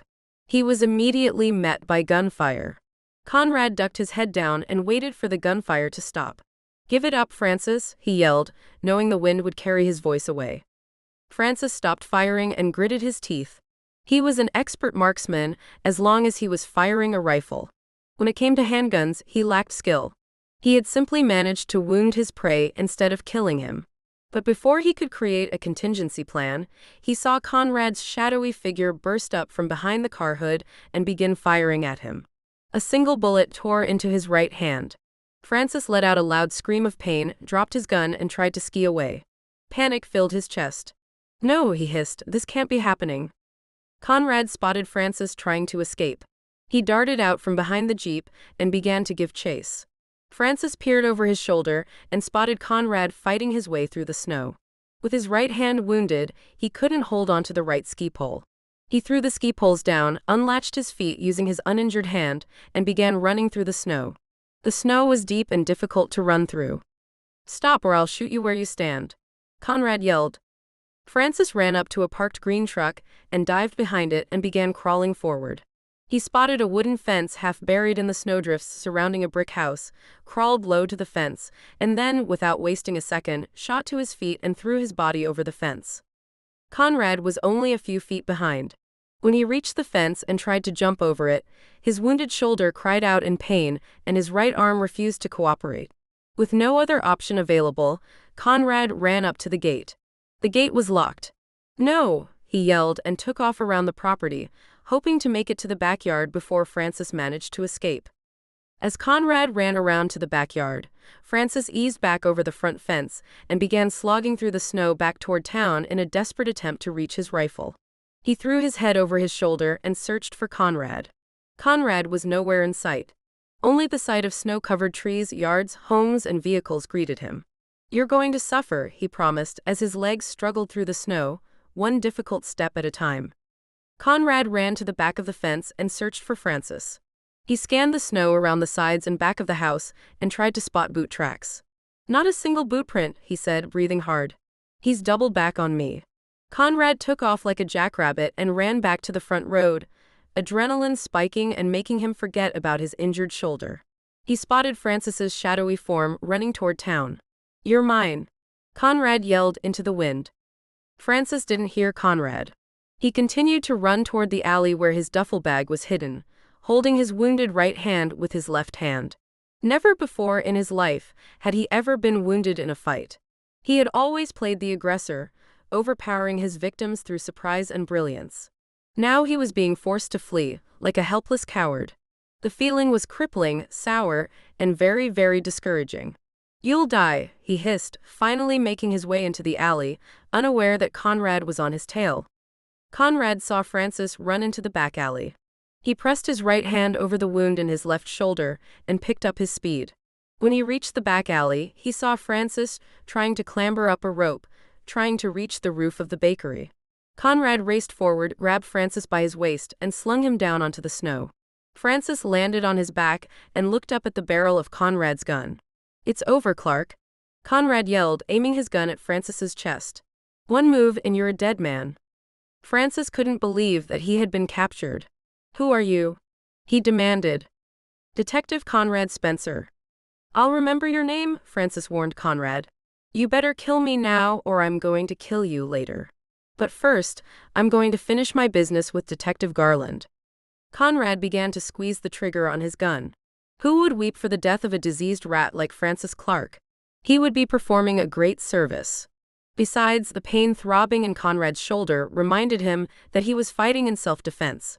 "Fine with me," he said and prepared to fire. But before he could, a barrage of bullets exploded down the alley. Conrad jumped to the side and crawled behind a trash can. Francis rolled away and crawled on his belly out of the alley, climbed to his feet, and escaped into a back parking lot that he knew would lead him back into the woods. He left Conrad trapped behind the trash can, holding his hand over his shoulder. "Don't move," Conrad heard Andrew scream. "I know you're behind the trash can. Come out with your hands up." "It's me, Andrew." "You're shooting at the wrong guy," Conrad yelled and kicked the ground with his right foot. Andrew ran up to the trash can, looked down, spotted Conrad, and lowered his gun. I saw a man holding a gun. I thought you were the killer," he said in a miserable voice. "The killer just got away," Conrad told Andrew in a defeated voice. He looked up the alley. Francis was nowhere in sight. The monster had slithered back into the night. "Come on, at least we can follow his tracks. Maybe we can catch him." Andrew saw Conrad favoring his left shoulder. "What's wrong?" he asked. "Francis shot me in my shoulder," Conrad explained, and lifted his right hand into the air. "Help me stand up, okay?" Andrew helped Conrad to his feet, brushing the snow off of him. Conrad. "All I saw was a man holding a gun on another man. The snow is still so thick, I assumed the man with the gun was the killer. I'm sorry, Andrew stopped talking. Conrad reached out and put his right hand on Andrew's shoulder. You made a quick decision and followed through. Your decision was wrong, but trust me, as cops, we make wrong decisions all the time. When I was a rookie back in New York, I arrested a 79-year-old preacher for jaywalking. Turns out the poor guy was half blind. Conrad braced his left shoulder with his right hand. We need to move. The more we stand here and talk, the farther away Francis is getting from us. Andrew felt horrible about his mistake. He holstered his gun and shoved his gloved hands down into the pockets of the thick brown police coat he was wearing. You go on ahead, I'll get back to the station. I'm no use to you. Hey, you left your family behind to help me, Conrad told Andrew. That took guts. Now stop with the pity party, Chief, and let's get moving. We have a serial killer to track down. A serial killer that's loose again, because of me. Conrad squeezed his left shoulder and winced. Tomorrow we're going to make mistakes, but we can't stay in bed all day, he told Andrew. You're a good chief of police and friend. Now stop beating yourself up and let's get moving. Andrew looked into Conrad's eyes and then nodded his head. Maybe I can correct my mistake, he said, and hurried down the alley with Conrad. Conrad managed to reach the end of the alley, and then his legs collapsed out from under him. Conrad grabbed his head. I'm okay, just a little dizzy. I'm getting you back to the station. No, we have to track Francis down. The storm will erase his tracks. Conrad tried to object. Can you make it back to the station alone? I can go after the killer if you can. I think I can. Conrad tried to say, but then his world went black. The last thing he remembered before fading into dreamland was Andrew placing him over his shoulder and calling him friend. As Andrew carried Conrad back to the station through the snow, Francis continued to work his way through the dark, snowy woods. Now it's time to make this town suffer, he growled and aimed his body toward a rental cabin he had reserved weeks ago. The rental cabin was full of all kinds of goodies that Francis intended to use. Andrew called Sarah and broke the news to her. Conrad is okay, Sarah, he promised. He took a bad shot to his left shoulder. Dr. Ross is with him now. Sarah bowed her head.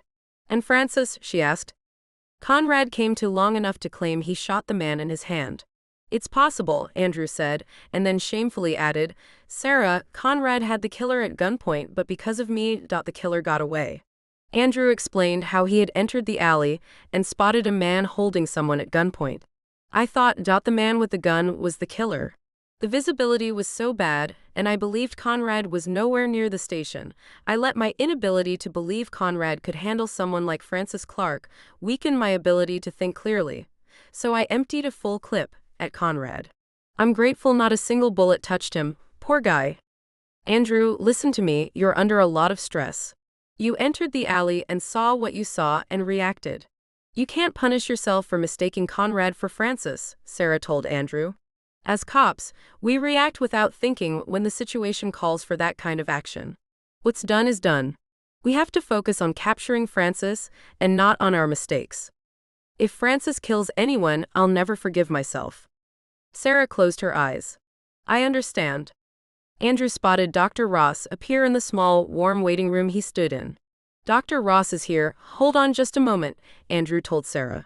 Sarah waited, and then Andrew came back on the line. He said he took the bullet out of Conrad's shoulder. Conrad lost a good amount of blood, but he'll be okay. But he needs lots of rest. Sarah whispered a prayer of thanks. Thank Dr. Ross for me. Dr. Ross said that twice in one day he's taken a bullet out of someone, a dead man and a living man, and that he hopes his work is finished, Andrew told Sarah. He put the phone to the side while he thanked Dr. Ross for his care and concern. Dr. Ross waved a tired hand in the air and walked away. Sarah, Andrew said in a worried voice as soon as Dr. Ross was out of hearing distance, I sent 2 of my guys over to Mrs. Railing's cabin. They spotted the kitchen covered with what appears to be explosives. Poor Mrs. Railings is duct taped to a chair. I'm not sure what to do. Snowfalls doesn't have a bomb squad. Andrew kicked himself. If I hadn't shot at the wrong man, then we would have Francis Clark in custody right now.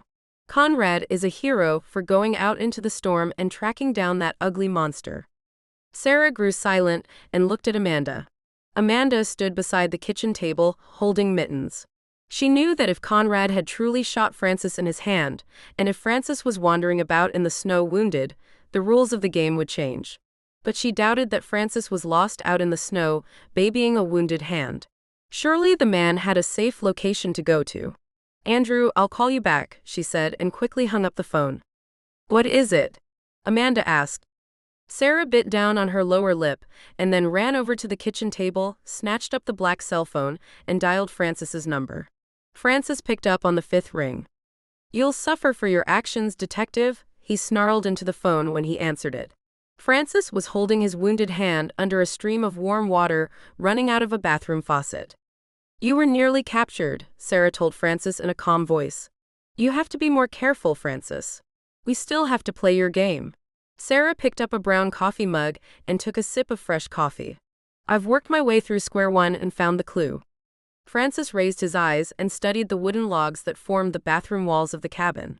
The bathroom was roomy, cozy, fully furnished and stocked with every medical tool and medicine he needed to take care of his hand. Oh, he asked, grimacing in pain. Yes, Sarah replied. Well, to be honest, I believe I have located the first clue. I'm not arrogant enough to state for certain that I have. What is the clue, detective? Francis demanded. He focused on a surgical kit. The surgical kit was sitting on a green bath towel he had placed over a wooden laundry hamper. Francis knew he had to remove the bullet from his hand and sew up his wound. He felt physically drained and unprepared to finish off the night, but he focused on the mental game with Sarah. Answer me, Detective Garland. Nathan Miles was killed on a Sunday. Today is Sunday. Sarah tossed a weak but desperate idea into the air, hoping to pry information out of Francis. The truth of the matter was that she had no idea what clue to search for. The death of Nathan Miles branched off in so many directions that it would take a police squad years to reinvestigate fully. Wrong, Francis snapped at Sarah, feeling his body slowly defrosting. I'm disappointed in you. Try again. You have until morning. Why am I wrong? Sarah pressed Francis. You killed Nathan Miles and my ex-husband both on a Sunday. That's not a coincidence, Francis. You don't work off coincidences. Francis removed his hand from under the stream of water and wrapped a clean white pad of sterile gauze around it. I admit that I killed your ex-husband on the same day as Miles as a message for you, detective. But not the message you believe. The death of Miles and your ex-husband, both on the same day of the week, was my way of saying hello. I knew you would understand. Sarah heard Francis turn off the running water. Did Conrad shoot you, Francis? Are you hurt? She asked in a hopeful voice and then added, Too bad he didn't end your worthless, miserable life. Insults are weak, Francis warned Sarah. I would recommend you cease entertaining such petty things in your mind. You're failing, Sarah fired back. You thought you were going to waltz into snowfalls and terrorize every living person. Instead, you're facing stiff opposition. As a matter of fact, if it hadn't been for the error of one man, you would probably be dead right now. I seriously doubt Conrad would have taken you alive. Detective Conrad Spencer is going to suffer heavily for daring to defy my orders and track me, Detective Garland. But as I told him when I lay there in the snow, he is unfinished business that must be dealt with accordingly. Sarah heard fatigue grip Francis's voice. The man wasn't a spring chicken, and being out in the storm had obviously taken a toll on him. She doubted Francis would venture back out into the snow anytime soon. You're going to nurse your wounded hand and rest, Francis, Sarah spoke in a calm voice. You're not going to deal with anyone else tonight. Tomorrow you'll stay hidden and build up your strength. You'll come out of your snake hole when night arrives. You always kill at night, never in broad daylight. Sarah decided to push at Francis. I'll be ready for you tomorrow night. Francis felt his cheeks turn red with fury. You believe you're a chess champion, detective, because you caught the world's smartest killer. You're not. You're a worthless lackey who happened to set a trap for the killer who took the bait? Sarah interrupted. You're not as smart as you believe you are, Francis. I caught you once, and I'm going to catch you again. We'll see, Francis hissed. Tomorrow night the game resumes. I'm looking forward to it, Sarah replied. In the meantime, you can't stop me from driving to the hospital to check on Detective Spencer. Go on, Francis hissed at Sarah. Go run to your fake hero and tell him his days are numbered. But I warn you, be back at your cabin by morning or else. By morning, Sarah said and ended the call. Francis tossed the cell phone he was holding down onto the bathroom floor, and then turned on a black box sitting on the counter and began listening to every word that had been spoken in Sarah's cabin from the moment he left. Amanda watched as Sarah set the cell phone down on the counter with satisfaction. "Love, please explain to me why you called that monster," Amanda asked. "I needed to press a few buttons," Sarah explained, "and to see if Conrad really did shoot him. From the sound of his voice, it seems that Francis is in a lot of pain. I believe he's hurt. He won't be coming back out into the storm tonight. We have time to go see Conrad at the hospital." "In this weather?" Amanda asked. "The roads will be impossible too." Sarah threw up a quick hand and shook her head. She motioned at the storm still raging outside the window with her hands. "I'm sure my Jeep will get through." "If you say so, love," Amanda replied and made a confused face. "I'll get my coat." Sarah put on her coat and gloves and gathered Mittens into her arms. "Come on, sweetie, we're going to take a ride." Sarah hurried outside into the night. Amanda followed close behind. "Love," she began to speak as she closed the back door. Sarah grabbed her hand and pulled her into the front yard. In the fierce winds, Sarah had to lean close to Amanda's ear to be heard. "I figured out the first clue," she said over the howling winds. "I figured out the clue while I was speaking to Francis." Amanda shielded her face from the wind and snow. "I'm all ears, love, as soon as we get inside someplace that's warm." Amanda pointed at Sarah's Jeep. "The roads are impassable, and the hospital is a good ways from your cabin. Please don't tell me you're thinking about walking," she begged. "No," Sarah said. "I just needed to have a reason to leave my cabin without Francis becoming suspicious. He's listening to everything." Sarah walked Amanda to her Jeep and climbed into the driver's seat, turned on the engine, and got the heat going. Amanda hurried into the passenger seat and slammed the passenger door shut. "Okay, love, I'm all ears," she said, pressing her gloved hands up against the heat vents. The inside of the Jeep felt like an iceberg. Sarah focused on the hideous snowman standing in her yard. "Francis plans on killing me the way the killer in my book wanted to kill the main character. I'm certain of that now. However, the killer in my book plays games." "I know, I've read every one of your books," Amanda reminded Sarah. "Your mind is a bit twisted, love." Sarah set Mittens down in her lap. Mittens whined but accepted being set down. "Francis is playing out my first book. But not in an obvious manner. He's not mimicking the killer in my book," Sarah pointed out, "but he did build that gruesome snowman as a statement. The killer in my book leaves snowmen in the yards of his intended victims. Francis strikes in silence and—" "Love, please forgive me for being so dumb, but what does any of this have to do with Nathan Miles?" Amanda gently interrupted. "Francis is playing out the killer in my book, the snowman killer, but in reverse," Sarah explained. "You see, the killer in my book killed his victims in a certain letter pattern, right?" "Yes, very creepy," Amanda admitted. "Okay," Sarah continued, "the first letter of each victim's name combined to form a message." "A very scary message," Amanda added. "So what if Francis killed his victims in the opposite order?" Sarah struggled to explain. "I don't know why that thought occurred to me while I was speaking with Francis, but it did." Sarah pulled Mittens close to her stomach. "Nathan Miles' first letter N," she continued. "Francis's message doesn't begin with the letter N, it ends with the letter N." Sarah continued to pet Mittens. "But Nathan Miles' middle name was Edward." "So there are two possibilities?" Amanda asked. Sarah nodded her head. "Yes, there are." She looked at Amanda. "There's a notepad and pen in the glove compartment. Grab them for me." Amanda opened the glove compartment and retrieved a blue notepad and a gray pen. "Okay, love, I'm ready to get to work. We have to write down the first letter in each victim's name, and then we'll write down the first letter in their middle name," Sarah explained. "I don't know why this didn't occur to me in Los Angeles," she scolded herself. Amanda tossed her thumb at the snowman perched in the front yard, chewing on a peppermint candy cane. "Maybe you needed a visual effect to spark a fire in your mind, love," she said, and fought back a powerful shiver. Only a deranged person could build such an evil snowman. Sarah allowed her eyes to look in the direction of the snowman. The snowman stood in the storm wearing its leather jacket, its candy cane sticking out of its mouth, standing as a deadly guard in the yard of a terrified, broken woman. "Maybe," she whispered. "Okay, let's get to work." For the next 2 hours, Sarah and Amanda sat in the Jeep writing down the names of Francis Clark's victims and then attempting to decode a message using the first letters of their first and middle names. At first, they drew blanks, but then Amanda suggested they crisscross the letters. We'll use the first letter of the name belonging to the last victim, and then use the first letter of the middle name belonging to the second to the last victim, she explained.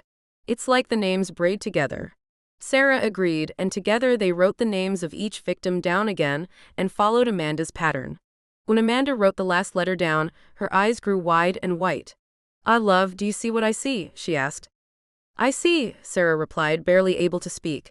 "I can't believe my eyes." "Me neither," Amanda said, soaking in the message. "We're missing one last letter, though." "An S or AT, my first and middle initials," Sarah told Amanda. "I guess I was going to be Francis Clark's last victim. But I captured him before he could kill me. Now he's come to finish his message." Sarah closed her eyes and saw Francis's sinister face appear in her tormented mind. "To catch a killer, go back to square one," she whispered. Amanda placed the notepad down on the seat and folded her arms. "Love, we're dealing with a monster," she said in a shaky voice filled with fear. "We have to kill him, or he's going to continue to kill. If we don't stop him." Amanda couldn't finish her sentence. "I know," Sarah told Amanda in a weak voice. She opened her eyes and looked in the direction of the snowman. The snowman seemed to mock her from the middle of the snow-filled yard. Far away in a rental cabin, Francis began removing a bullet from his hand. When he finished, he looked out the bathroom window and hissed in pain and frustration at how badly Sarah was managing to botch the game. He would not let her do so any longer. Outside, the storm continued to scream and howl. When daylight arrived, the storm dug itself in stronger and continued to punish the little town of Snowfalls. Chapter 7. Sarah woke up feeling as if her mind was being tossed in a washing machine. It took her eyes a few minutes to recognize the bedroom she was resting in. For a minute, Sarah actually believed she was back home in Los Angeles, sleeping in her old bed. In her mind, she saw warm, bright Southern California sunlight breaking through the bedroom window. Sunlight that wasn't harmed by the corrupt ways of man.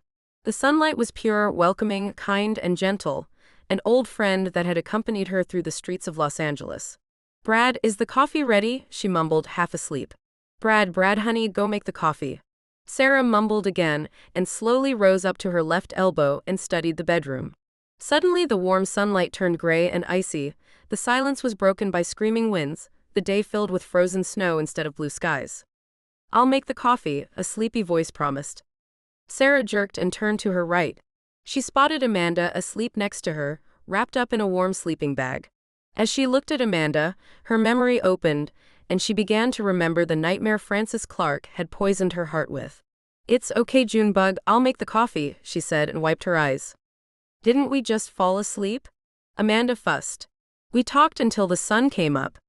Sarah threw a thick blue blanket off her body and tossed her legs over the side of a comfortable bed with log frames.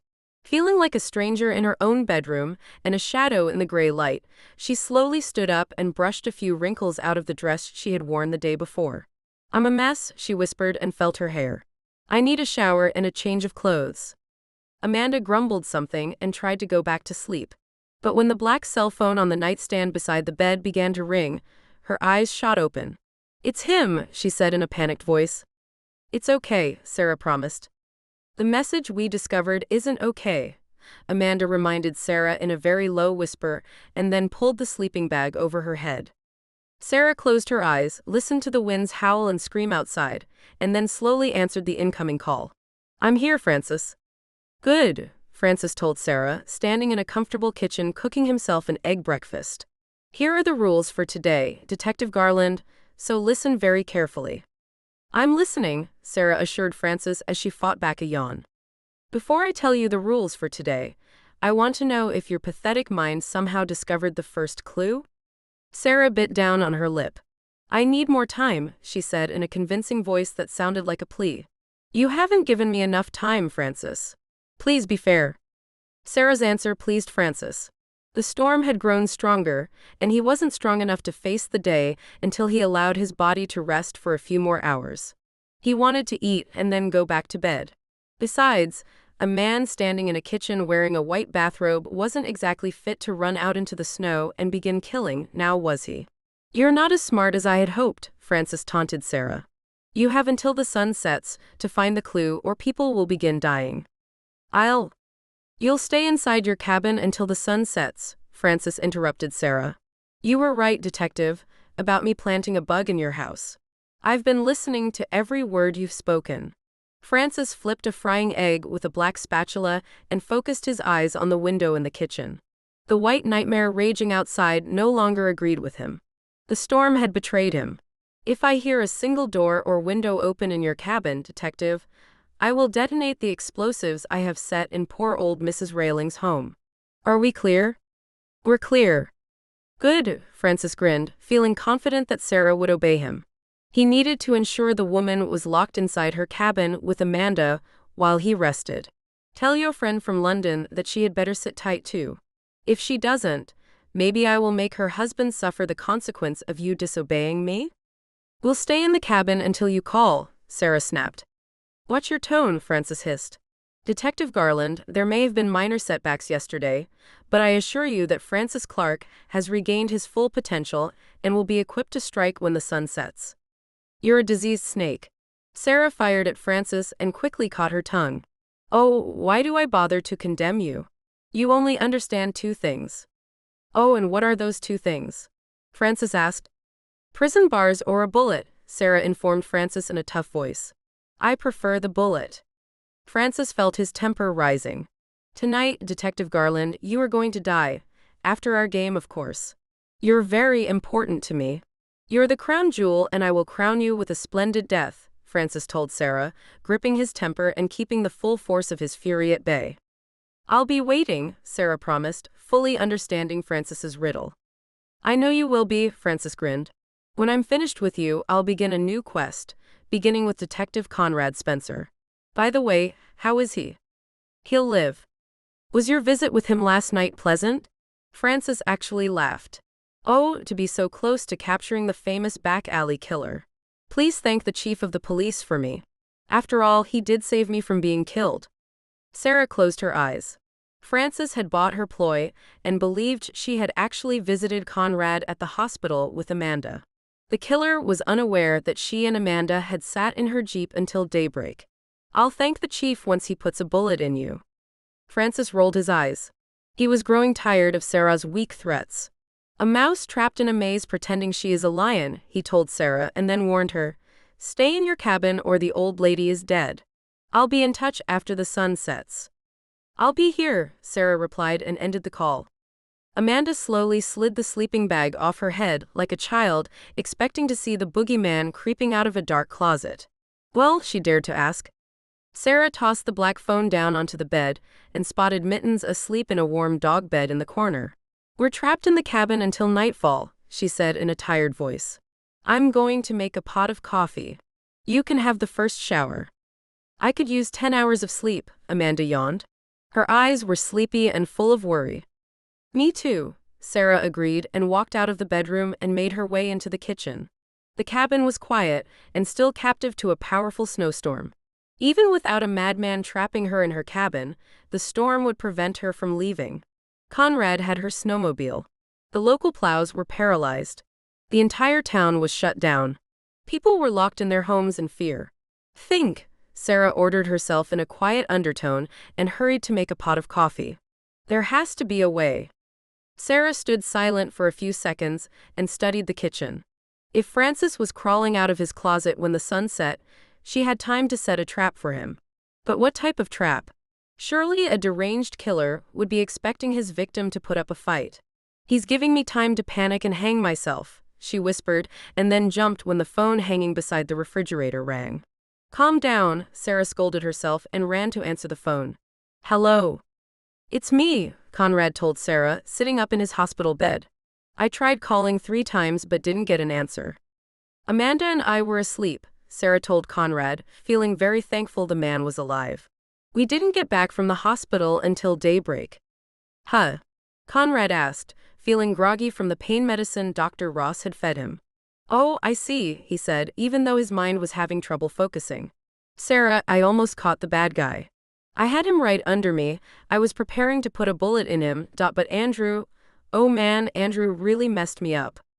Andrew told me, Sarah confirmed. Don't be hard on him, Conrad. He thought you were Francis. I know, Conrad sighed. Andrew is a good man. He meant well. Yes, he did. Conrad leaned his head back on a soft pillow. Sarah, what's the plan? That rat is still loose in our town, and he intends to kill. I'm out of commission, it's all on your shoulders. I wish I had a plan, Sarah confessed. Francis called me a few minutes ago. He's forbidden me to leave my cabin. He's threatened to kill Mrs. Railings if I do. Yeah, Andrew told me some of the guys went out to her cabin and peeked through the windows. It seems like the woman's kitchen is lined with explosives, Conrad said in a miserable voice. The poor woman is still taped to a kitchen chair. Sarah was anxious to tell Conrad about discovering Francis's hidden code and what his message to the world was. She held her tongue. Francis was listening to her every word. Conrad, I've got to figure out how to find clue 1, she explained, hoping to force Francis into believing she was trapped in a corner. I'm going to be on my computer for the rest of the day, going over my old case files. I've got until dark to figure out the first clue. Conrad detected a shift in Sarah's tone. What can I do to help? My cabin is my prison, Sarah told Conrad. There's not much you can do to help me except keep your gun loaded and wait for Francis to show up. He's threatened to come for you after he's finished with me. If I were you, I would go out to the old cabin and hide there. What old cabin? Conrad asked. Sarah sighed a breath of relief. Conrad had taken the bait. That's for you to find out. Conrad chewed on Sarah's words for a couple of minutes, and then he felt a door in his groggy brain open, allowing clear sunlight to flood in. Rental cabins, he exclaimed. That psycho is hiding out in a rental cabin? If you say so. I'll run every rental cabin in town, Conrad said in an impatient tone and tried to sit up. His shoulder cried out in pain. When you get your strength back, leave the hospital and go hide at the old cabin, Sarah told Conrad. You'll be safe there. Okay, Sarah, Conrad winced in pain. I'll have Andrew run the cabins and get back to you. You bet, Sarah replied. You get some rest and don't go out into this storm until Dr. Ross okays it. I'll call you in a couple of hours. Okay. Sarah reluctantly hung up the phone and began biting her right thumbnail. Love? Amanda asked, walking into the kitchen carrying mittens in her arms. Sarah looked at Amanda. Her best friend was still wearing the same dress she had worn the day before. Her hair was a mess, and her face wrinkled up with exhaustion. Coffee is brewing, Sarah told Amanda and forced a weak smile onto her face. We're going to be okay, Junebug. Now, why don't you sit down and I'll cook up some flapjacks while we wait for the coffee. Amanda wandered over to the kitchen table and sat down. As she did, the power clicked off. Oh dear, she said. I was wondering when the storm was finally going to take the power out. I'll go crank up the generator, Sarah told Amanda and walked out of the kitchen. When she reached the living room, she froze. Someone was trying to force their way in through the front door. Sarah yanked out her gun and dropped down onto one knee and waited. When the front door finally opened, she saw Pete rush past her inside. Pete! Sarah yelled in shock. Pete slammed the front door shut, turned around, spotted Sarah aiming her gun at him, and grinned. Hello, partner, he said, and began shaking snow off a thick gray winter coat. Some weather you're having. Pete? Sarah asked, feeling her shock transform into confusion. What? How are you here? She begged. Pete fished a half-smoked cigar out of the right pocket of his coat, popped it into his mouth, slapped the hood of the coat off his head, and said, Heard a killer was loose up here. Figured you could use my help. Oh, Pete, Sarah cried out. She jumped to her feet, ran across the living room, and wrapped her arms around Pete as tight as she could. I'm so grateful you're here. Pete, feeling like a father rather than a friend and partner, hugged Sarah back. Listen, kid, he said in a soft tone, this isn't the time to get emotional on me. Francis Clark is loose and we have to catch that guy. Lives depend on it. Unfortunately, one life was already taken. I heard about Brad. I'm sorry. Sarah wiped at her tears. So am I, she told Pete, staring into his rugged, familiar face. Having you here with me helps. You have no idea how much. But listen, Sarah warned Pete in an urgent whisper and wiped at her tears again. Francis has a bug in my cabin. I have an idea where, but I'm afraid to tamper with it. Sarah walked Pete over to the couch and sat him down. He's holding a woman by the name of Mrs. Railings hostage in her cabin, she continued in a normal tone of voice. Mrs. Railings' cabin is rigged with explosives that Francis has threatened to detonate if I leave my cabin. Pete chewed on his cigar and offered Sarah the spare key to her cabin she had sent him the year before as an enticement. You sent this key to me hoping I would pay you a visit. I know, Sarah said and refused to accept the key. He put the key back in his pocket, nodding. Well, I'm here now and together we're going to put an end to Francis Clark, Pete promised Sarah and put his arm around her. Sarah studied Pete's face. Her old partner arrived with a plan, a very clever plan. Now where's the coffee? Sarah smiled and hugged Pete. So, I have another enemy to destroy, Francis growled, and then hit the kitchen table he was sitting at with his good hand. I have to figure out what your game is first, Pete. I'm not stupid enough to believe you're alone. The question is, who did you bring with you? Francis asked himself and hit the kitchen table again. His plans were falling apart right before his eyes. Suddenly, he no longer felt like a skilled, brilliant serial killer. Instead, he was feeling like a desperate rat struggling to chew his way out of a deep hole. All my planning, it will not be in vain, he promised himself. Detective Sarah Garland will suffer, and then I'll make her friends suffer the same fate. And for the first time in his life, Francis Clark, the back alley killer who had always killed under cover of night, slithered out into broad daylight, ignoring his fatigue, and aimed his body toward the hospital. First, I need bait, he said in a hideous voice filled with deadly rage. Oh yes, I need bait. Francis walked into the emergency room, very calmly. At first, the nurse on duty thought the nice-looking man walking up to the nurse's station might be lost. But when she saw the man aim what appeared to be a tranquilizer gun at her, she panicked. Time to go to sleep, Francis said in a cold voice and shot the nurse in the neck. The nurse grabbed her neck, but before she could let out a single sound, her world went dark. Francis walked past the nurse's station and looked down a short hallway. A cop was perched in a chair sitting outside of Conrad's room. The cop was asleep. Nice, Francis rolled his eyes, walked up to the cop, and put him into a deeper sleep. Now let's pay Detective Spencer a visit, he said, and reloaded his tranquilizer gun. Sure, it was tough using his left hand, but what other choice did he have? Conrad was half asleep when he heard the door to his room open. When he saw Francis walk through the door, he wondered if he was dreaming. Then he saw a real-life monster aim a tranquilizer gun at him. He jerked awake and went for the gun lying at his side, but failed to reach it before Francis put him back to sleep. The element of surprise is always a wonderful benefit, Francis grinned. He walked over to Conrad and looked down at his unconscious face. You're going to suffer for your crimes. But first, you're going to be a nice bit of bait to lure in an ugly fish, Francis said. He put the tranquilizer gun into the right pocket of his coat, removed a pair of handcuffs, rolled Conrad over to his stomach, and handcuffed his hands behind his back. Now, let's go down to the morgue. He wrestled Conrad's limp form onto a nearby gurney and wheeled him out of the room and toward the elevator. Sarah poured Pete a cup of coffee. Francis is sure to know you're here, she said in a worried voice. Pete chewed on his cigar. He looked at Amanda. The lovely woman staring at him was scared stiff. Of course, he thought, she had every right to be. A crazy killer was on the loose. Thanks for the coffee, he told Sarah, and focused his eyes on the piece of paper before him on the kitchen table. Sarah had written down the message she and Amanda had discovered. We're dealing with absolute evil. Yes, we are, Sarah agreed. And, before Sarah could finish her sentence, the kitchen phone rang. 1 second, Pete, she said, and ran over to the phone, expecting the caller to be Conrad. Hello. Sarah, Andrew's voice came through, excited and scared at the same time. Boy, what a morning, what a morning. Andrew, what's the matter? Sarah asked, alarmed. Mrs. Railing's cat is what's the matter, Andrew said cryptically and chugged down a cup of coffee. He was frozen stiff, and the inside of Mrs. Railing's cabin felt warm and nice. We had someone watching the cabin, and her old cat wandered into the kitchen and began chewing on what we thought were electrified wires. Oh boy, Sarah, I thought we were going to see some fireworks. But the darn cat kept chewing, and nothing happened. And then, Andrew explained, watching Mrs. Railings fuss at one of his guys, the cat stopped chewing on the wires, jumped up onto the kitchen table and knocked over one of the explosives. The explosive hit the floor and busted. Busted?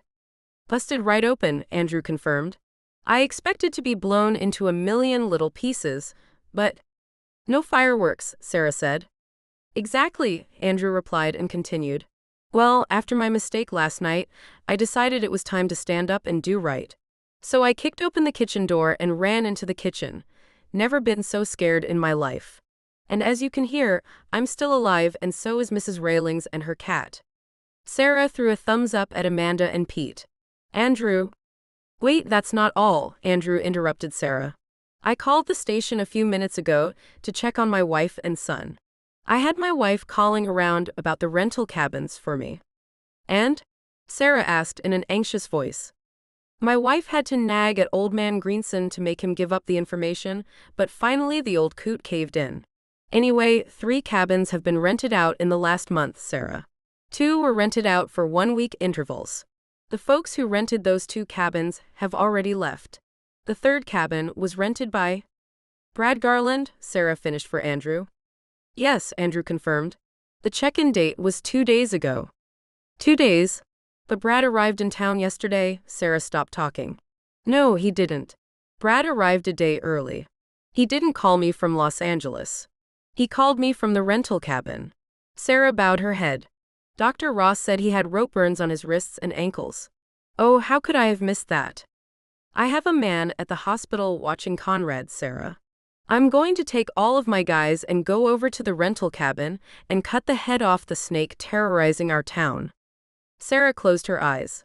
She wanted to urge Andrew to stay where he was. But the truth was, the man was a cop, and a good cop at that. Go, she said in an urgent voice. But be careful. Please be careful, she begged. You bet, Andrew promised. I'll call you from the rental cabin. Sarah hung up the phone. The explosives Frances set at Mrs. Railings' cabin were all fake, she explained in a whisper. Mrs. Railings is safe. Amanda closed her eyes and said a whispered prayer of thanks for Mrs. Railings and Andrew's quick thinking. Pete said, Amen, when Amanda finished her prayer. Now what? Amanda asked.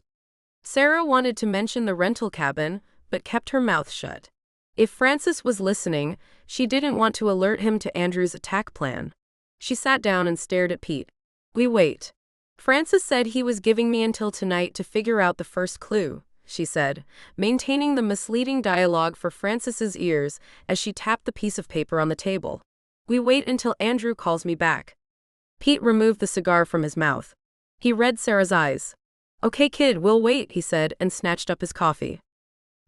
Sarah began to tell Pete, but stopped when the black cell phone sitting on the kitchen table rang. Oh dear, Amanda fretted in a whisper. It's the monster. He heard us. Amanda looked down at the message written on the piece of paper and shivered all over. Answer it, Pete told Sarah. It's okay, kid.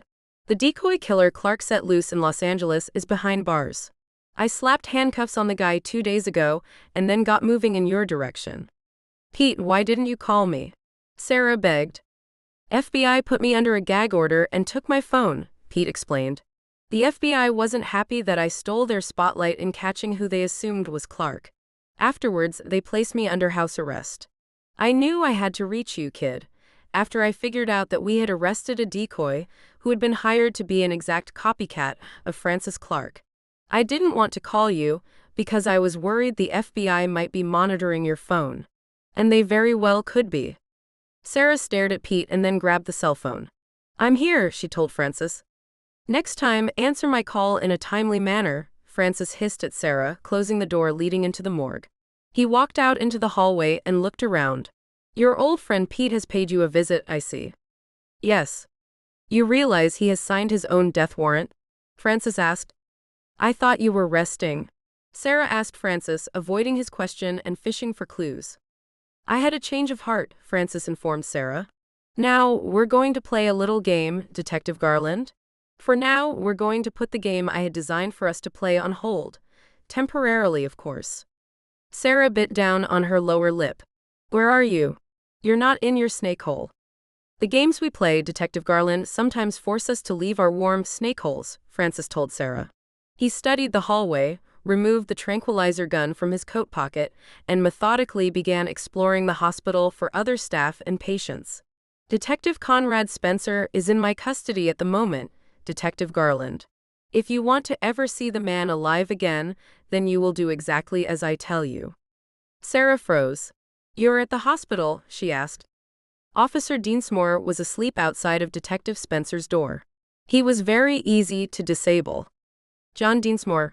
Sarah began to speak and stopped. John Deansmore was the cop Andrew had assigned to guard Conrad. I'm listening, Francis. Send Pete to the hospital alone or Detective Spencer dies, Francis ordered Sarah in a voice that sent chills down her spine. If you or your coffee-guzzling friends attempt to leave your cabin, I will detonate the explosives I set in Mrs. Railing's cabin. Yes, okay, Sarah promised. I'll send Pete alone, she said in a trembling voice to convince Francis she was telling the truth. Oh, human emotion is so crippling, isn't it, Detective? I'm holding you captive because you care about a worthless life. Mrs. Railings is a person who did nothing to deserve this kind of foul, evil torture, Sarah told Francis, deliberately making her voice shaky. I'll send Pete. Please just don't hurt Mrs. Railings. Good, Francis said, spotting a nurse counting pills at a medicine cabinet.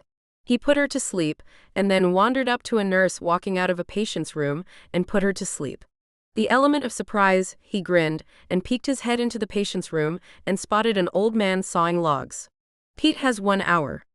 1 hour, Sarah replied. I know Pete is going to try and pull a trick out of his hat, Francis told Sarah. But warn him that if he attempts to be a hero, I will kill Detective Spencer. I'll warn him, but I can't promise that he'll play by your rules, Francis. Oh, he will, Francis grinned and ended the call. Sarah threw the ugly cell phone down onto the table and ran to the phone hanging beside the refrigerator, yanked it up, and called Andrew's cell phone. Andrew, Francis is at the hospital. Get all the men you can find and start making your way to that location. Are you sure? Andrew asked, climbing onto a neon-orange snowmobile. Sarah, are you sure? He yelled over the howling winds and falling snow. Yes. Sarah hollered into the phone. Francis is at the hospital. Go.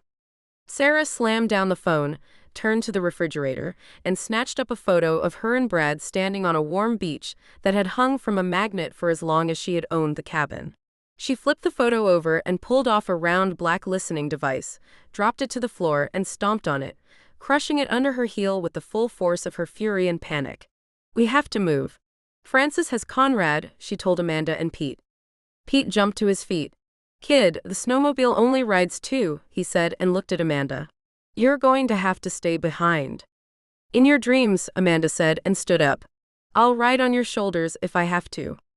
I'm not leaving Amanda alone, Pete, Sarah said and grabbed her coat off the coat rack beside the kitchen door. We have to hurry. Pete shoved his cigar into the pocket of his coat and snatched up the piece of paper sitting on the kitchen table and read the message, Hate Live. Hate lives, Sarah finished for Pete, putting on her coat. I was going to be Francis's last victim.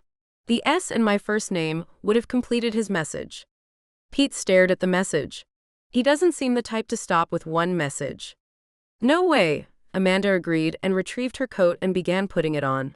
That monster would have continued killing in Los Angeles if Sarah hadn't put an end to his killing spree.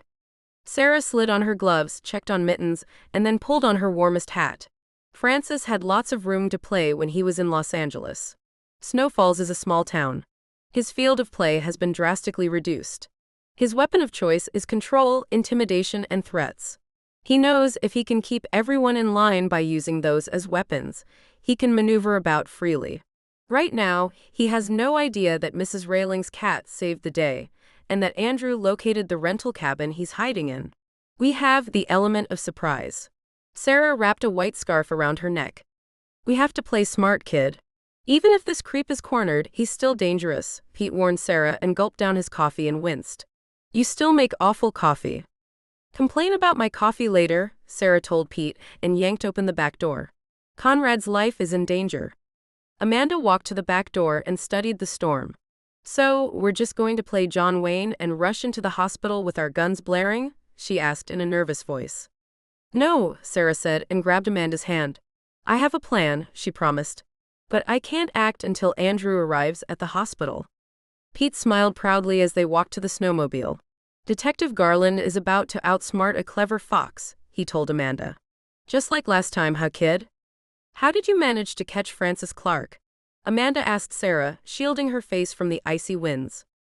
Assuming Francis was a cop, or somehow tied to law enforcement, and that he wanted me to understand his message, I took a wild guess and hoped he was monitoring all the police communications. I sent out a message to dispatch. Sarah told dispatch she was going to talk to Betty Tucker, a friend of one of Francis Clark's victims. Francis took the bait and went to Betty's house, expecting to arrive before Sarah, but Sarah was already waiting for him, Pete told Amanda. Betty Tucker had placed her life in jeopardy by claiming she saw Francis kill her friend. Her testimony was a lie, of course, and we were worried Francis might try and strike at her. A lie and the element of surprise, Sarah told Amanda, caught Francis Clark. This time, raw courage and a bitter ex-wife will have to achieve the same results. Let's move. Amanda ran through the storm with Sarah. The gruesome snowman was now coated in an icy layer of wind-whipped snow, but it still leered at them over his candy cane, one stick arm outstretched in a clawing gesture. Amanda averted her eyes and shivered, focusing on the snowmobile awaiting them. Chapter 8. Francis spotted Andrew racing into the staff parking lot on a snowmobile that was a hideous shade of bright orange. He counted 7 other men following Andrew, men with rifles strapped to their backs. He gritted his teeth and locked the automatic doors leading into the emergency room. You broke the rules, he howled at Sarah and pulled out his cell phone to call her. Sarah picked up on the first ring. Detective Spencer will die for this. Sarah spotted the hospital in the distance.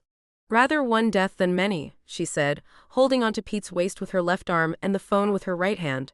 She prayed that Francis's words were empty threats, as usual. Amanda was sitting in her lap, holding on for dear life. The hospital is surrounded, Francis. You're trapped, Sarah yelled over the winds. We know you set fake explosives in Mrs. Railing's cabin. We know the location of the cabin Brad rented for you. Hate no longer lives, Francis. Today, hate dies. I decoded your message. I found the clues. Francis yelled and kicked over a tan-colored vinyl chair in the waiting room. Good for you. But you and your idiot backwoods cop friends will get no further. Coming to the hospital was a mistake, and you will all pay, you filthy lying peasants. Pete drove his snowmobile into the staff parking lot and slid to a stop. Andrew ran up to him. Station your men at every entrance, Pete yelled at Andrew. Hurry. Andrew nodded his head and started barking orders.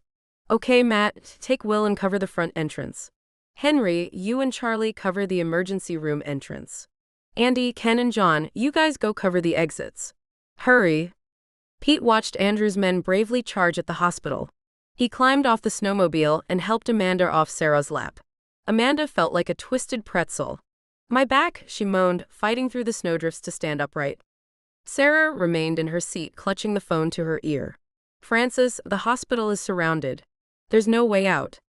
If anyone attempts to break inside, I'll kill the hostages I have shoved down in the morgue, Francis warned Sarah. I have a nice little pile of bodies, too. Better a few than many, Sarah informed Francis.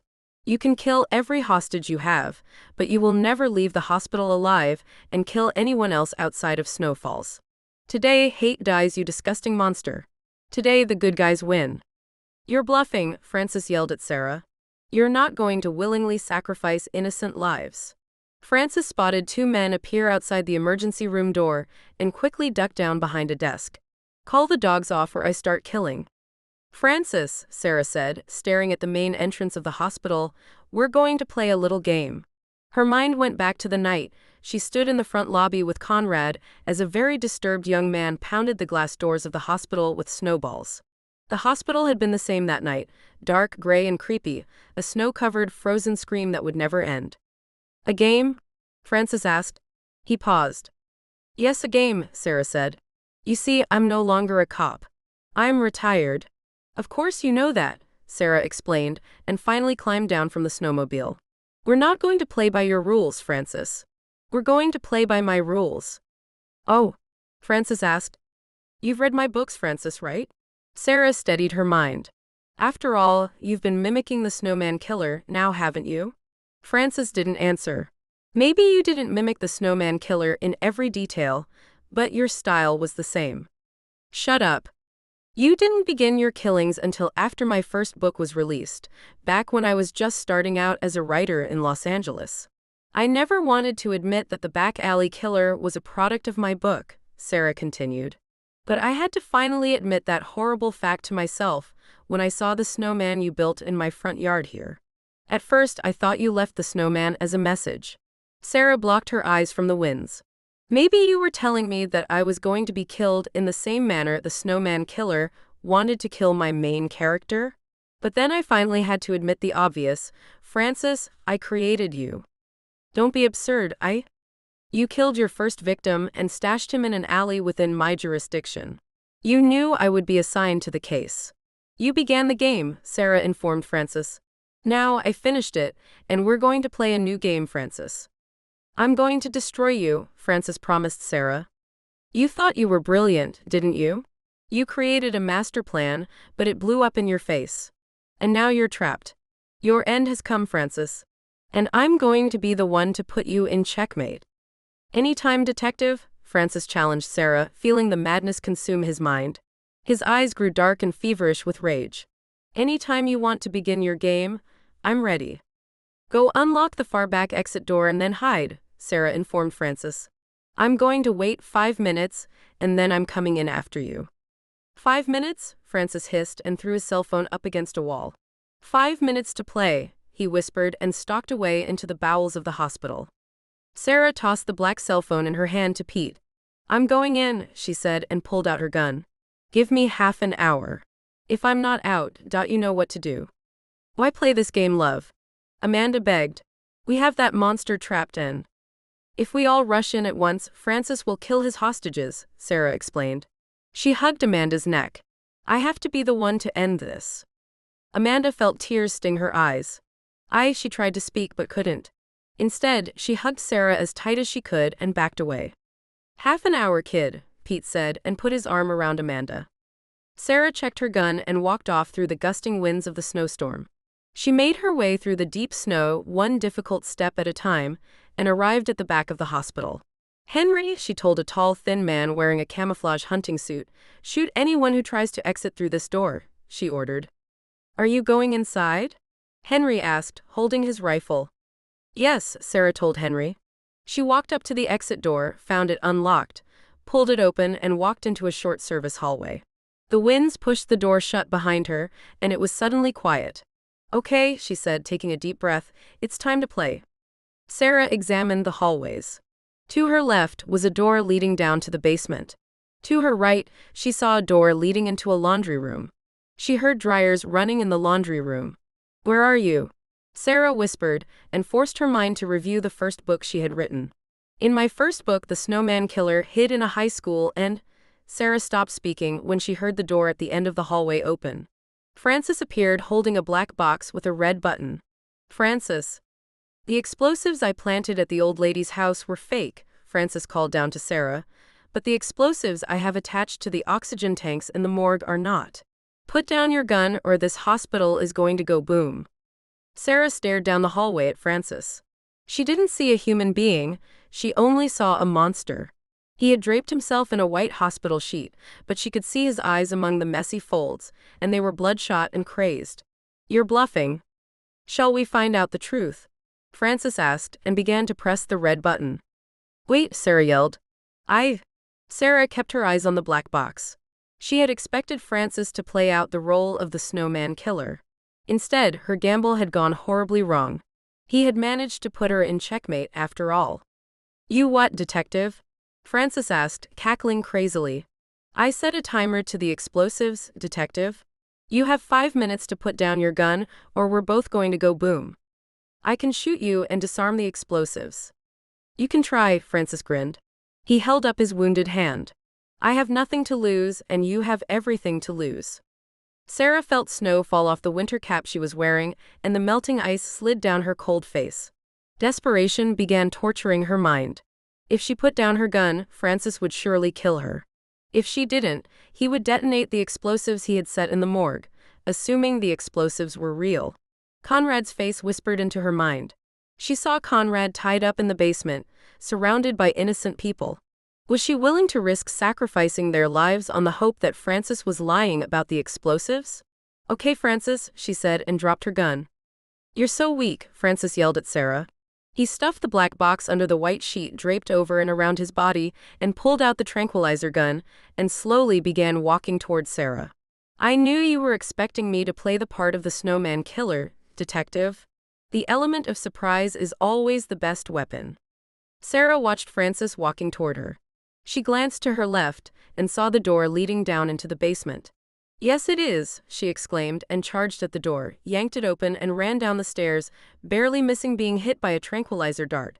Come on, she begged her legs as she climbed down the stairs faster than she ever had before in her life. Frances burst through the door, spotted Sarah running down the stairs, and tried to strike her with a second tranquilizer dart. The dart missed. You're dead, he yelled, and threw down the tranquilizer gun and pulled out an ugly handgun with a silencer attached to the barrel. Sarah ignored Frances and made her way to the bottom of the staircase.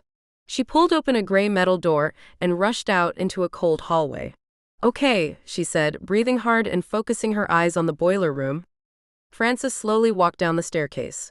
He knew the basement area housed the morgue, the boiler room, 2 bathrooms, and a small administrative office. He would hunt Sarah down like a wild animal and make her suffer. The time for playing games was over. His game had failed. Sarah's game had failed. No more games. Now it was time to do things the old-fashioned way and just shoot his target dead on sight and go down fighting in a blaze of bullets. Time to die, he said, stepping out into the hallway. The hallway was silent. Only the sound of snow melting into water filled the air. Ah, Frances said, spotting snowy boot tracks leading toward the boiler room. Of course. Frances checked his gun and stalked toward the boiler room. When he reached the door, he grinned. One way in, one way out, he said, opened the door and stepped into a dark room filled with machinery, pipes dripping with steam, generators, fuse boxes, the perfect setting for a final showdown. Let's play, he said, locking the door behind him and flipping on a single light. The light cast an eerie orange glow down onto a concrete floor soaked with grease stains and small puddles of water. The light also outlined a pair of wet, snow-covered boots sitting in the middle of the floor. What? Frances growled and ran to the boots. Outside in the hallway, Sarah crept out of a bathroom, sneaked back up the stairs, retrieved her gun from the floor, and then crept back downstairs into the basement, stationing herself right in front of the boiler room door. When the door burst open and Frances appeared, his white sheet dripping, she fired her gun. Only her gun wouldn't fire. Sarah squeezed the trigger over and over, but the gun refused to fire. Frances shook his head. Detective Garland, your time to die has come, he said in a dark tone. He aimed the gun he was holding at Sarah. To the morgue if you please, he ordered Sarah. Drop the gun. No more games. Sarah dropped her gun. She had almost ended the nightmare. Disappointment and grief consumed her heart. You're a monster, she told Frances in a furious voice. You're absolutely right, Frances agreed, resisting the urge to shoot Sarah on the spot. You were very clever removing your boots. You nearly won, Detective. But as it stands, luck was not on your side today. Let me see your face. Frances lifted his wounded hand and removed the sheet covering his body. The face of a madman with no soul appeared. Take a good look, Detective, Frances hissed at her. Because my face is going to be the last nightmare you see before you die. Now get moving. Sarah stared into Frances's eyes and saw a deep black pit filled with absolute evil. You're not going to leave this hospital alive. I intend to play a little cowboy and go down fighting, Frances told Sarah in a pleased voice. After all, Detective, in this game, we have both failed to win. I had been frustrated by many obstacles that have destroyed my chances of winning, and you, Frances shook his head in disgust, assumed I would play by your rules. However, Frances smiled with a grim, empty satisfaction, for a while I had this town and you under my control. Perhaps I will regain my power. After all, you're the only real opponent I have. The rest of the people in this town are simply peasants, mere pawns that can be easily dealt with. Step outside and those pawns will fill you full of holes, Sarah promised. We'll see, Frances said and motioned his gun toward the morgue door. Move. Sarah walked down the hallway and paused. There are no explosives, are there? She asked, staring at the door leading into the morgue. No, Frances cackled. You gave me 5 minutes to play, and so, Detective, I played. Sarah bowed her head. I really thought you were going to play out the part of the snowman killer. Stop stalling, Francis replied. He reached past Sarah and opened the door. Inside. Sarah didn't have a choice. She stepped through the door and walked into a small office that stood outside the morgue's cold storage room. Conrad and the other hospital staff members Francis had taken hostage were sitting on the floor, either tied up or handcuffed. Sarah, Conrad said and struggled against his handcuffs. Sarah ran to Conrad and hugged him. I failed, she whispered in his ear. I took a horrible gamble. No cop is perfect, Conrad whispered back. Even though he was wearing a hospital gown and his shoulder was crying out in pain, he managed to offer support. Look at me, I'm not exactly the man of the hour. Enough talking, Francis ordered, standing in the doorway with his back to the hallway. The time has come for you to die. Conrad looked up at Francis. Even though the small office he sat in smelled of a very strong disinfectant, somehow the stench of Francis's rot filled his nose. Someday you're going to meet your end, you diseased sewer rat. Oh, the insults of the weak and dying. Francis rolled his eyes and then aimed his gun directly at Sarah. Stand up, detective, and walk into the morgue. You're going to die next to your ex-husband's body. Sarah squeezed Conrad's hand. I love you, she whispered in his ear. I didn't realize how much until you kissed me. If we live through this, I want to marry you and spend the rest of my life with you, Conrad whispered back and gently kissed Sarah. You are one of the bravest women I have ever known. Your courage and heart are what makes you so beautiful to me. Don't let that monster take away your courage. Sarah felt tears begin falling from her eyes. I promise, she said and stood up. Shoot me where I stand, Francis. I'm going to die next to the man I love, not the man I once loved. Oh please, Francis mimed, gagging, and then he struck Sarah with his evil gaze. You said hate dies today? You were wrong, detective. Hate wins. Hate always wins. Hate is absolute power, and I, Detective Garland, have absolute power. I don't think so, a voice said. What? Francis asked in a shocked voice. He spun around, saw Amanda standing behind him, and then a hard punch flew through the air. His vision exploded with stars, and Francis heard his nose break. He stumbled backward, but not fast enough. Amanda ran forward and kicked him in the chest. Francis was flung into Sarah's waiting arms. Sarah quickly locked Francis into a tight arm lock and wrestled him down to the floor. His arm pinned painfully behind him so that it felt like his shoulder might break if he tried to move an inch. No! Francis screamed in rage, blood coursing down his face. This can't be. Amanda bent down and picked up Francis's gun, aimed it at his chest, just below where Sarah's knee pinned him to the ground, and fired off one single bullet. The bullet hit Francis in his heart, and his body stilled. He was dead. I don't play by the rules, you bloody rat, she said, and dropped the gun. Sarah felt Francis's body go limp and slide out of the arm lock, and she allowed his arm to drop down onto the floor. She stared at Amanda with shocked eyes. June bug I broke an office window and snuck inside, Amanda told Sarah and wrapped her arms around herself in shock. I couldn't leave you, Los Angeles. You're my sister. Amanda sighed. A sister you will be visiting behind bars. I didn't see you shoot that monster, Sarah told Amanda and pulled the scared woman into her arms and embraced her. Me neither, Conrad added. Nor me, a nurse said in a groggy voice. Same here, another nurse said. Amanda began crying. Please, she begged Sarah, tell me this is our last case. Tell me the hate died today. Sarah held Amanda. She looked down at Francis. The monster was dead. I wish I could, she whispered. You killed one monster, but there's many more of them out in the world lurking in the shadows.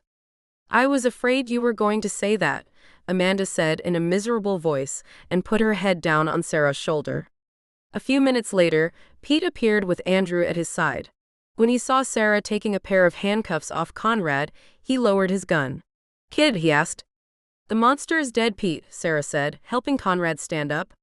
Conrad put his good arm around Sarah and Amanda and walked them out into the hallway. You two are quite a team, she smiled. For a minute there, I really thought it was going to be lights out for all of us. Sarah looked over her shoulder and spotted Pete and Andrew begin pulling the hostages out of the morgue. I have a feeling there's going to be a lot of paperwork to wade through before this is all over. Coffee, she asked. Yes, Amanda begged. Let me get my clothes on first, Conrad pleaded and then let out a relieved laugh. This town is more dangerous than New York and Los Angeles combined. It would be safer to live in the middle of a minefield. You said it, Amanda laughed back and squeezed Sarah's hand. Are you okay, love? Sarah continued to stare at the morgue. I tried to think the way a killer might think. I assumed that Francis would play by my rules. I was wrong. I should have known he was bluffing about the explosives and ordered every available man to storm the hospital. Andrew heard Sarah scolding herself. He walked over to her and put a gentle hand on her shoulder. Sarah, it's pretty clear that you and I didn't have our heads on the right way, and we made some pretty serious mistakes, but that's just the way life is. Hindsight is always 20/20. Next time we'll perform our jobs with a clearer mind. But today we can't stand around beating ourselves up. Now get out of here and go get some coffee. Sarah stared into Andrew's caring eyes and then hugged his neck. You got it, Chief, she said and grabbed Pete's hand. Come on, Pete, I'll show you my coffee shop. Pete pulled out his half-smoked cigar and began chewing on it. You know, he said, walking off with Sarah, Conrad, and Amanda, this isn't a bad little town. I might retire here myself someday. Sarah poured milk into Mitten's water dish and patted the dog on her head. My, how you've grown, she smiled. You're no longer a puppy. If you keep feeding her the way you do, she's going to grow into an elephant, Amanda told Sarah, sitting at the kitchen table playing solitaire. Sarah smiled and walked to the back door and looked out at a gently falling snow. The first snow of the season, she told Amanda. Let's hope this winter won't be like the last one, Amanda replied, placing down a 3 of hearts. Sarah folded her arms over a lovely pink sweater and nodded her head. I agree, she said and turned to face Amanda. When is your hubby going to be arriving? Oh, that bloke should be getting here any minute, Amanda complained. She pointed at the red sweater she had decided to wear for the day. If he doesn't, my face is going to turn the color of my sweater. Sarah stared at her best friend. Junebug? Yes? Amanda asked, raising her eyes. She saw Sarah staring at her with a warm, tender love. I know, Los Angeles. I feel the same about you. No, you don't know, Sarah said. She walked over to Amanda and took her hands. You saved my life so many times. I can't even begin to imagine how scared you were each time you came to my rescue. I'm the one who is supposed to be the cop, but you are the one who is always saving me. Sarah squeezed Amanda's hands. Amanda smiled and squeezed Sarah's hands back. It's been very peaceful in Snow Falls since I killed that monster last winter. The worst that has happened is a fender bender way out on Greenflake Lane. I like it being peaceful, love. I like going shopping with you at O'Malley's. I like working in our coffee shop together, now that you've made me your partner. I like falling asleep knowing we're all safe. And most of all I love being a family. And being a family means we watch each other's back, no matter how dangerous the situation is. You're my guardian angel, Sarah told Amanda and hugged her neck. Tomorrow I'm taking you shopping at O'Malley's and buying you all the clothes you want. Oh boy, Amanda said in an excited voice, I can't wait. Sarah leaned up just as the back door opened. Conrad walked in wearing his usual leather jacket. His hair was dusted with snow. Starting to really come down out there, he said, closed the back door and kissed Sarah. Hey Amanda, where is your better half? He asked. Late, she fussed and pushed all of her playing cards into a pile. Be a dear and pour me a cup of coffee. You got it, Conrad said and kissed Sarah again. How was work? Sarah asked Conrad. I beat Andrew at 4 games of rummy, Conrad said, taking Amanda's brown coffee mug from the kitchen table and walking over to the coffee pot. I had lunch at the diner and reorganized my office. How was your day? I spent the morning working on my new book and spent the afternoon at Amanda's cabin helping her rearrange her new furniture, Sarah explained. Conrad smiled and poured coffee into the brown mug. I did hear from Pete, she said. Conrad slowly lifted his head. He looked into Sarah's beautiful eyes. And, he asked in a curious voice. Pete put in his retirement notice, Sarah told Conrad, allowing her voice to become consumed with excitement. He's going to relocate to Snow Falls within the next couple of months. Why didn't you tell me, love? Amanda exclaimed. I wanted it to be a surprise, Sarah explained in a happy voice. She looked at Conrad. A few people have left snowfalls because of Francis Clark, including my neighbor from up the street. I told Pete the cabin was up for sale and sent him some photos. Pete might buy the cabin. Hey, that's really something, Conrad smiled. Old Pete living right up the road from us would really be a sight to see. However, before he moves to Snowfalls, someone will need to start a Chinese restaurant. That man isn't going to go anywhere without his Chinese takeout. Amanda stood up, walked over to Conrad, and took her coffee mug. Her eyes were glowing with joy. Oh, I can't wait for Pete and his wife to get here. I'm very fond of that big lug, she explained. He sorta grew on me, and now I'm attached to him. Pete is very special, Sarah agreed and bit her thumbnail. I have one other announcement, she said and began pacing around the kitchen. Conrad and Amanda glanced at each other. Oh, Amanda asked. What's so secret that you couldn't tell your best friend and your new husband? Sarah paced over to the kitchen window, looked outside at the falling snow, and turned around. She focused on Conrad. Conrad, these last 8 months have been the best months of my life. Becoming your wife, well, I never expected to find love again. The love we share is far more special than the love Brad and I shared. I feel the same way, Conrad promised. He examined Sarah's nervous face. Honey, what is it? Sarah looked at Amanda. Junebug, you're my heart and I love you very deeply. I feel the same way about you, Los Angeles, Amanda told Sarah and smiled.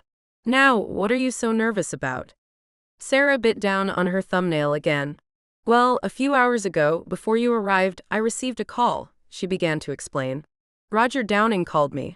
Amanda took a sip of her coffee and looked at Conrad. Conrad folded his arms together and waited. Roger called because, and this time there are no hidden shadows attached. A movie studio really wants to buy my books and turn them into movies. Mr. Potter and Mr. Stewart, the owners of the studio, want to have a meeting with me next week in Los Angeles. Conrad bit down on his lower lip. Last time an offer like this had come in, it had been a cowardly trap set by a deranged killer. Sarah, are you sure this is real? He asked in a concerned voice. Sarah nodded her head. Yes, sweetheart, it is, she promised, and then told Conrad how much money she was being offered. Conrad whistled. I had my reservations at first too. But this time, everything checks out. Roger faxed me over the offer, and I even had a brief phone call with Mr. Potter. Sarah steadied herself.